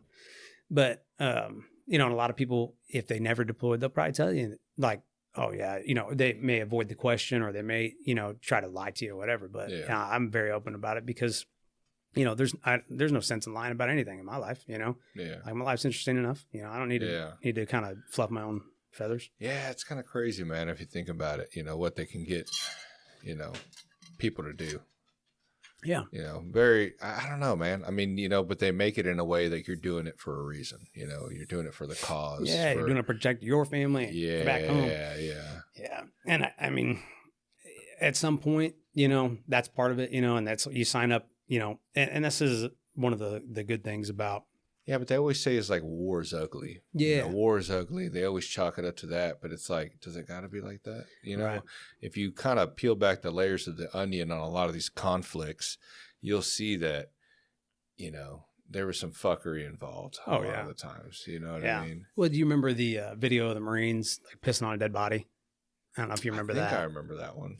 I remember when Julian Assange released the WikiLeaks and they released the drone strikes on the two civilians that were like holding a camera, and they had a couple kids with them. Yeah. So stuff like that happens, and I'm not excusing it by any means. Yeah. But it's like, okay, so you get a bunch of young dumb guys, dude. I mean, like the lowest score for the ASVAB that you can get on the ASVAB is the military test you take to get in, and the lowest score as a Marine, like you can get accepted as like 35, and that's like really fucking low, dude. That's like an IQ of 70, like. But you're that's fucking stupid. Yeah, but and like so that's like one of the reasons they're always talking about Marines eat crowns and shit, right? Because it's like a bunch of dumbasses, Yeah. But you get a bunch of young like dudes that are looking. I mean, literally, dude, there was many times where we were like going out to party. We'd be like, oh yeah, we're gonna go hit the town tonight. And everybody's like, yeah, man, if we ain't fucking, we ain't fight, or if we ain't fucking, we're fighting. And it's like, yeah, like I'm not really trying to do that, like. And then, there's people out there that are trying to do that hardcore bravado stuff, thinking, oh yeah, well, people like joining gangs and all kinds of crazy stuff while they're in, dude. Really? There's a bunch of crazy shit going on. But at the same time, there are like a lot of good old boys, man. A lot of dudes that are just, there to get a paycheck. I mean, you got every walk of life. Yeah. Where do you lie on it now? Like military wise? Yeah. So I always believe that we need, you need a military, but I think my issue becomes is why are we everywhere? Why are we policing everywhere? Yeah, that's a problem for me. And I want to save innocent people too. I don't like hearing or reading about this guy threw acid on this little girl's face, or women are getting stoned to death. Shit like that. Like I don't want to see. Right. But at the same time, it's like, can we really save the world? Without creating some sort of conflict that in the end is going to take a lot of lives. Well, I mean, you think about us going into, Fallujah and Iraq and all that stuff like that, dude. How many terrorists do you think we made then? Well, every time you kill one, there's somebody related to that individual. Right. I mean, and the thing is like, if we're fighting wars for, I think the world is tired of old men who've never done shit telling us what to do. Sending babies to war. Yeah. Yeah. And sending your kids to war. Yeah. And they're not sending their own, I mean, it's just, that's just little Timmy. No, he's in Ivy League college. Yeah. And he's, wrapping a Ferrari around a pole, you know what I mean? Yep. Yeah. You ain't lying. But that, I think we're just in a, like, okay, what was the dude's name? He became a Green Beret, Pat Tillman. Pat Tillman. Yeah, dude. Fucking murdered, shot in the back, 30 times or some shit? Right. But you think about like him going and signing up, like how, patriotic that was for the world, right? They're like, oh man, like what a guy, Yeah, they said he was like a good like dude in the military. Like they said that he said the only conflict he had is when they switched from Afghanistan to Iraq. He was like, why? That's when he started having issues. He's like, why are we invading Iraq now? Right. So, or Afghanistan. Or was it Afghanistan? I don't know, whichever. But which one did we go into first? Well, so what year was that? Because that was like, I'm pretty sure it was Afghanistan. Yeah. Like we got there first and then we went to Iraq. But okay. I might be wrong on that. Either way, it's just crazy how, Yeah, he was against the Iraq war. Okay. So. Yeah, so it's just, what am I saying? Yeah, because we went after Osama bin Laden first. Yeah, he was that's Afghanistan. Right. And then Saddam Hussein was Iraq. Yeah, that's right. Yeah, so, but, it's like the idea of the patriotism and how, everybody was behind it in the beginning because there was this giant terrorist attack, that rocked our world, right? And we were like, hey, fuck those guys. A lot of fuckery around that too. Yeah, but, and then, you think about, I mean, how old are you? 32. 32. Mm-hmm. So, like, I mean, you remember where you were for 9/11, Yeah, I was in right? third grade. Yeah. Yeah. I remember we seen it on the TV in the morning, and then I had to go to school, and then people started taking their kids out of school, And I remember I was like, there's like a couple kids left, me and a couple kids, but yeah, I mean, people were getting wild, dude. I mean, you just seen 2 fucking buildings collapse. Yeah. Well, and and the Pentagon and the Pentagon, and then that other plane in Pennsylvania or whatever it was. Yeah, they crashed into like a field. Yeah, which had no wreckage or whatever. That was weird. Bro, I've talked to so many people about this. No, it's the pancake theory though, and it's like, oh, come on, man. Yeah. Demolition style fall. Yeah, dude. Building 7, man. People like there's so many people don't even know about it. It caught fire. Yeah, it caught fire, and they're like, and then they had the thing, and then just goes down like it fucking Yeah. would somebody press the button. Yeah, controlled demolition, man. Yeah, Yeah. it's insane. You know, but we had so much, you know, patriotism behind it at the time. You know, everybody was like for the war because they wanted, Right. you know, they wanted that to never happen again. Yeah. And I'm totally understanding of that. And then like now as like I'm an adult, you know, I mean, you know, it's like, okay, but what are we doing in like, why are we trying to go over into Palestine? You know, what are we doing in you know, Ukraine? Like we don't really want war with Russia, right? Fucking Israel. Israel's always got us in some shit. Yeah, dude. Yeah. And that's a problem, man. I mean, that is a fucking problem, dude. It's insane. I don't know how people don't see it. But I was trying to explain this the other day, the reason that we are so behind Israel. And it's because like, and I think really what it comes to is that, you know, like most Americans think that we are like a Christian nation, right? I wish my brother was here. He's like down the biggest Israel rabbit hole I've ever seen, bro. That's awesome, yeah. He's like, Jewish people are running the world. Oh, shit. Running or ruining? Shit. No, running the world. Yeah. So, but the thing is that, you know, in the book of Revelation, it talks about how all nations turn against Israel. So, you know, I think if you look at it like, oh, you know, we don't want to be the ones that are, you know, part of that, right? Because, you know, nobody wants to be, you know, the ones that bring about the end of the world or Armageddon or whatever the case. And I'm not saying that that's like the only reason or whatever, but I think it's a driving factor. You know, I would say probably most Republicans are like, hey, no, we need to back Israel. Mm-hmm. But, you know, I don't really jive with, you know, the atrocities that have taken place there, you know, in Palestine and Israel, whichever, you know. It's all said, man. And that's what I'm saying. They'll just chalk it up to, well, it's war. Yeah, it's which like, is fucked, man. It's like, okay, but... You go watch those videos on X where there's a man holding his baby in his arms that just got blown up or dragging his wife or husband, you know what I mean? It's fucking horrible, man. Dude, but, you know, and then, so it's the craziest thing, though, because like... And I'm not saying Israel's not going through their shit either. You know what I mean? They're having issues as well. Yeah. Well, what was it? Kidnappings, Hamas, killings. Yeah. Hamas dropping in on parachutes, chopping up people, you know, like raping chicks. Like I get it. It's out of control. But, you know, as far as I'm concerned, like fuck them all. But at the same time, it's like, I get it, you know, like. So you're saying that we shouldn't be involved, basically? No, I don't believe so. I mean, like what benefit are we getting from that? You know, it's like. You got two countries that have been scratching each other's backs. Really. We don't have any benefits. It's the people at the top that have the benefits. Right. Yeah, absolutely. They're scratching each other's backs and going, I got you. Hey, but make sure when I ask for you, come over this way. 100%. You know, help me out. Well, and I think it's crazy because I was just joking about this the other day. I was like, you know, you look at like there's all these queer for Palestines or whatever, you know, or queers for Palestine.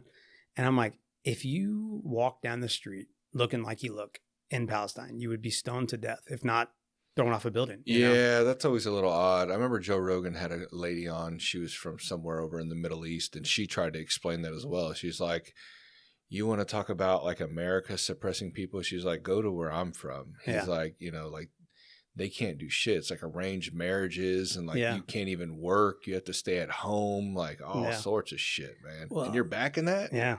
Yeah. No shit. And then on top of that, what like, okay, so you're calling like, so, you know, libertarian, right? Or not libertarian, Democrat, you know, typical, you know, whatever they call them, libs, you know? Yeah, liberals. But, you know, like a liberal person is sitting there calling a Republican like Nazis, but it's like, okay, but you're back in Palestine, you know, like this is like the crazy, you know, part where it's like people. Or supporting fucking some sort of authoritarian, you know, figure that you want to go a fucking dictator almost. That's what you want. You want some Cuba shit. Yeah, dude, it's crazy to me. But you know, I don't understand. It doesn't compute in my brain because like, you know, but that's the thing is if it's like communism, really? Yeah, dude. Really? If you step back, you know, from like I try to step back from my own beliefs as much as I can, you know, or my own perceptions, whatever the case, like, and really kind of look at big picture stuff. And I think that really came from that experience that I had where, you know, I was having this psychosis and whatever else because I was like, damn, dude, like there's something wrong where I'm not seeing what's going on, you know, and to really step back and try to like get the perspective of things. But, you know, now that I'm like, because I feel like most people, right, they're like kind of in the middle of things, right? Like for me, when it comes to like abortion, right? Like everybody wants to talk about abortion because it's this hot topic because of the Roe v. Wade overturn, things like that, right?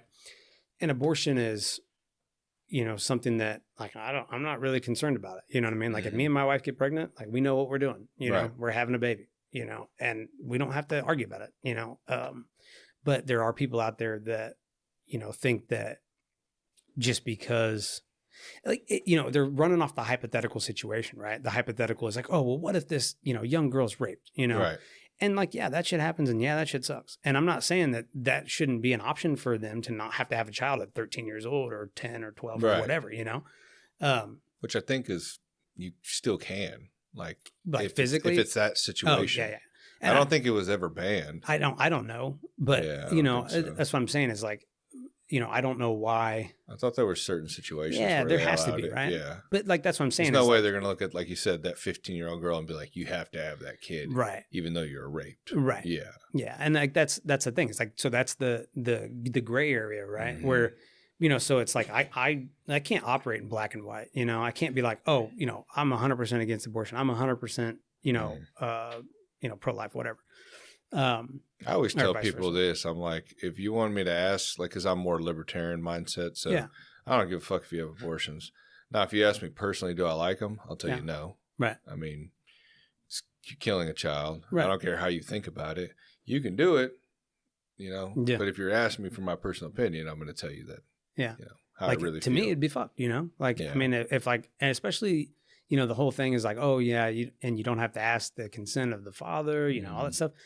Dude, I mean, it's not a great situation, but I just look at it as like, if I tell them they can't do that, then it's their right to tell me, hey, I don't want you to have this rifle. You know what I mean? And I'm going to be like, well, fuck, you can't tell me that. You know what I mean? See, you kind of got to, you kind of got to give in a little bit, you know what I mean? If you want actual true freedom, right? You can't say rules for thee, but not for me, right?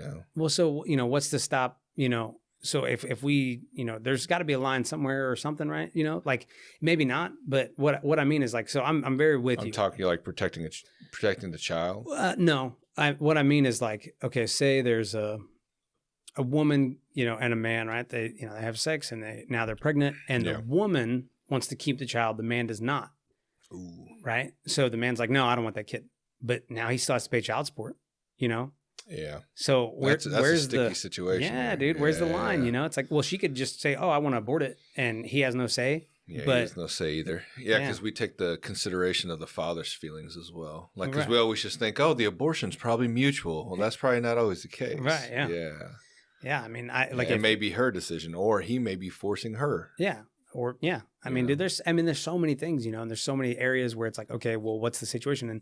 And people can lie about it, whatever, But as far as I'm concerned, I don't really give a shit what anybody does, as long as you're not hurting kids or animals. Dude, I don't give a fuck. And as long as you're not hurting anybody, right? It's a victimless, The remember when the beer thing, with Bud Light and Dylan Mulvaney, right? The trans person that came out to be the spokesman, whatever. Ended up firing. Yeah. And everybody was like throwing their beer out and shit like that, and I was just like, what the fuck? And somebody brought it up in the barbershop, which isn't really barbershop talk, I mean, it is, but it's not, it's like, we're not supposed to talk about politics, religion, whatever.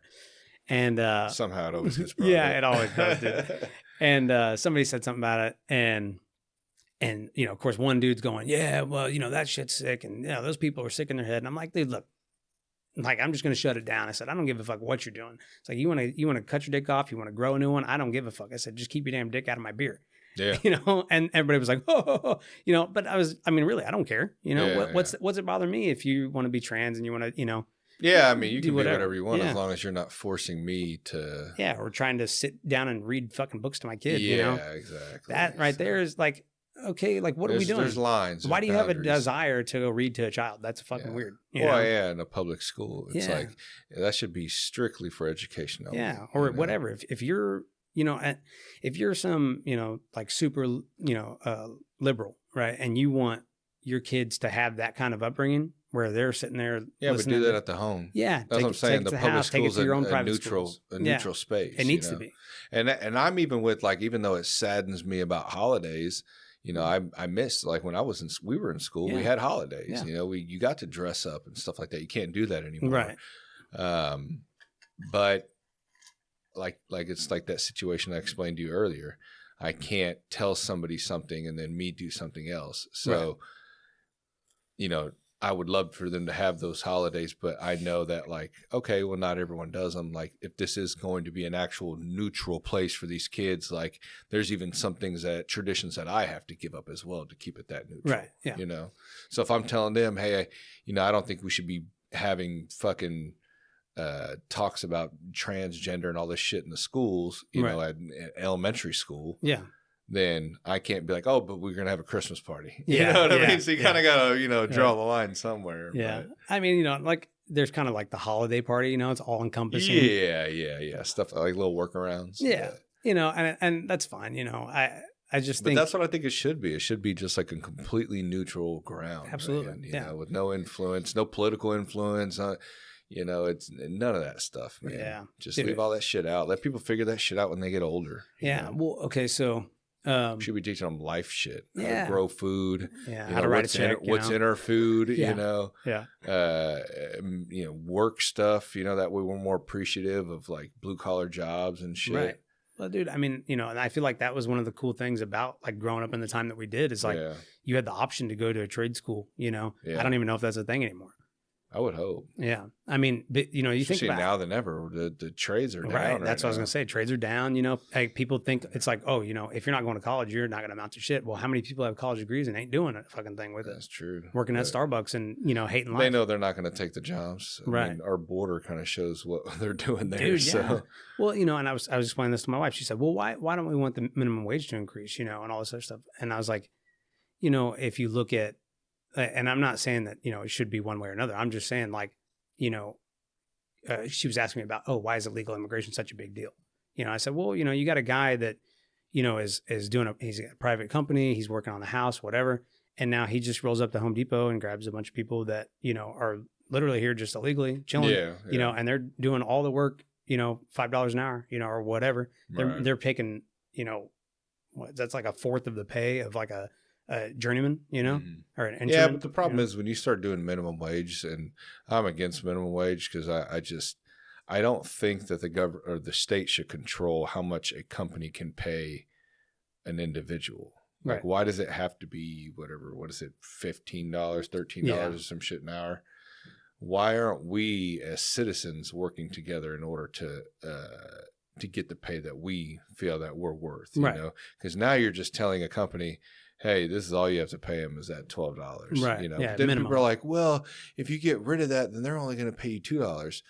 That's not how that works. I was like, do you think they're going to find people that do it for $2? Maybe. Yeah. But how many of those people can they really find? You can't even live off of that. Yeah. You know what I mean? So they're going to have to pay you a decent wage. Right. But. Well, I mean, you think about like old factory jobs, they used to give you housing. They give you, whatever, commissary card, things like that. Yeah. And people would literally just live in these little towns, work at the factory, get enough money to go do whatever else they wanted to do. Well, a lot of these regulations, stuff like that too, happened because, at one point, there was companies like, Ford, and back in the day when they were people were dying at the job and shit because they weren't in good work conditions or working long hours or, all sorts of crazy shit. Coal mining kind of stuff, Kids, they were using kids, child labor. But yeah, man, and, they start coming up with all this stuff, and then you're here now and you got minimum wages, which, like I said, I understand what they're trying to do. I just think it's not, I don't think that's the way to do it. Right. I think there's another way to it. But yeah, man, I don't know, dude. It's fucking wild. Wild shit, man. I thought we were going to go down the conspiracy route, and we kind of dabbled in it a little bit. But fuck, man, we're almost at 3 hours really? right now. No shit. Yeah. Wow. That flew by, dude. I know, dude. I'm going to have to have you on again, man. We'll have to go down the it'd be fun, conspiracy rabbit hole. But, dude, one last question, though. Yeah. We forgot Blake's question. He said, what rides are you allowed to ride at Worlds of Fun? Oh, shit. Yeah. Actually, I got a really cool story about Worlds of Fun and my dad. Yeah. So I was like barely at like 48 inches at the time, you know, which is like the minimum to get on the detonator. And I mean, like, I'm pretty sure I was like, tiptoeing, and they're like, yeah, you're good. And I was like, I mean, I was a scrawny little kid, man. And me and my dad got on the detonator, and you know, the thing was strapped down, you know, but I was just not big enough to fill the seat.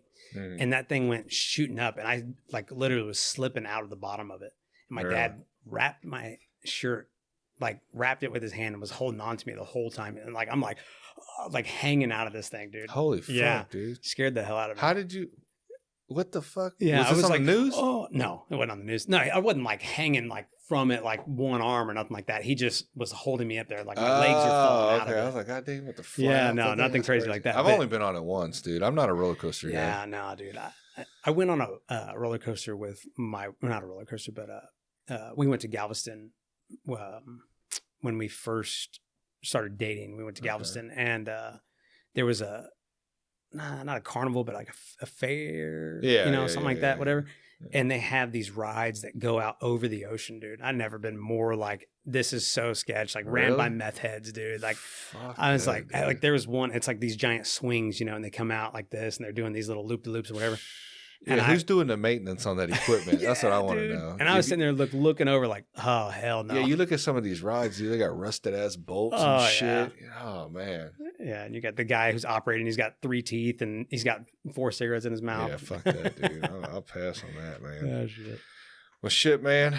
I appreciate you coming on, dude. Man. Thanks for having me. Yeah, no problem, man. I'm sorry again about, your father. And, yeah, I appreciate it. And I appreciate you, though, you talking about it, man. You know, whoever knows, like, who's listening, it could really help somebody out, especially, some of the things we spoke about today. Yeah. But, dude, one last question. Yeah. Since we already figured out the victor today. Oh, yeah. What do you think happens? You think shit gets kind of crazy or what?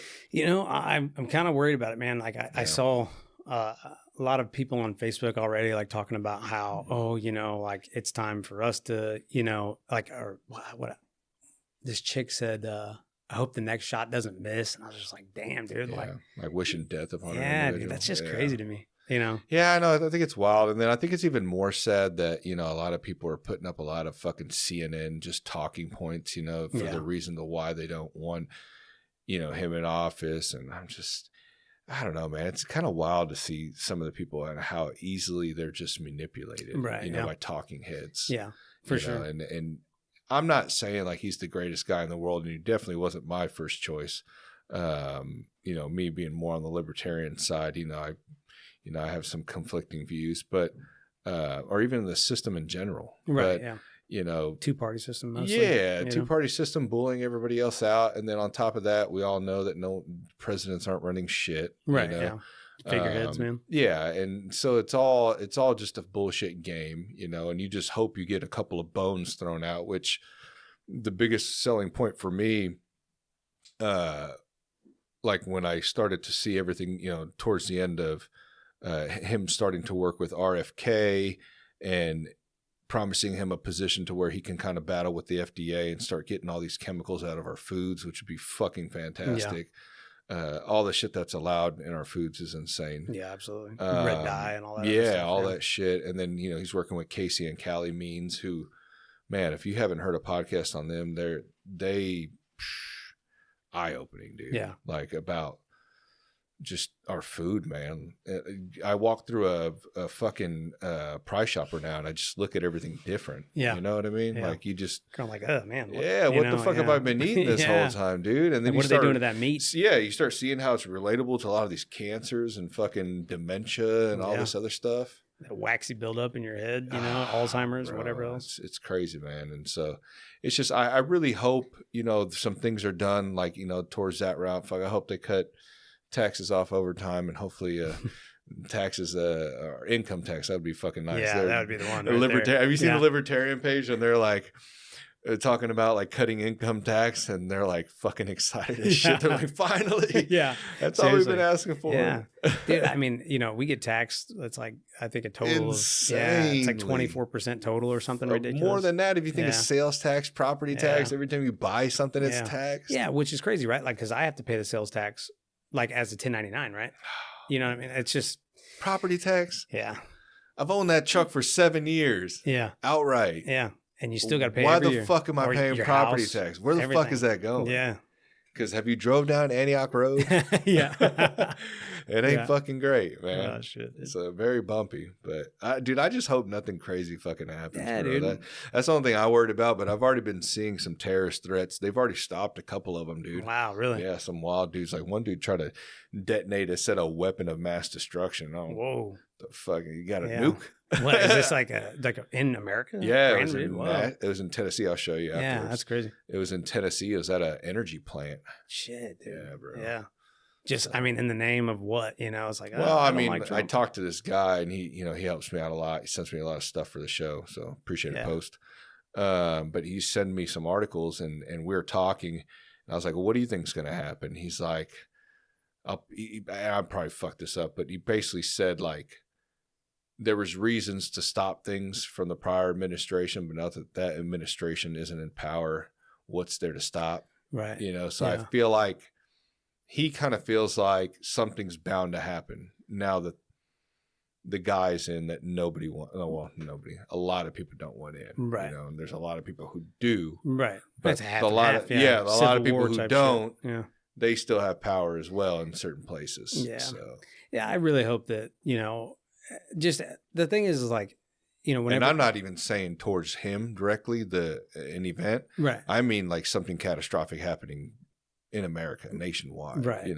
Yeah. Some sort of terrorist bombing or something like that. Right. Like that's what I worry about. Yeah. We want, everybody to unite, you know what I mean? Right. Regardless. Like I feel like whenever Joe Biden won and everybody was all, oh yeah, election was stolen, blah, blah, blah, blah, blah. Yeah. Life still goes on, and then I already saw on X that it was like, oh, Trump cheated and this and that. And I'm like, it's just crazy how they're like, oh, now they're saying that Biden cheated, blah, blah, blah, whatever, back then. And now it's like, oh, well, Trump cheated. And it's like, that's it's like a game. It's a fucking political theater, bro. The hypocrisy of that, that mentality that I see is just mind blowing to me. But and my thing is too, bro, is that I tell people, I was like, how much do they really do what they say? Right. Yeah.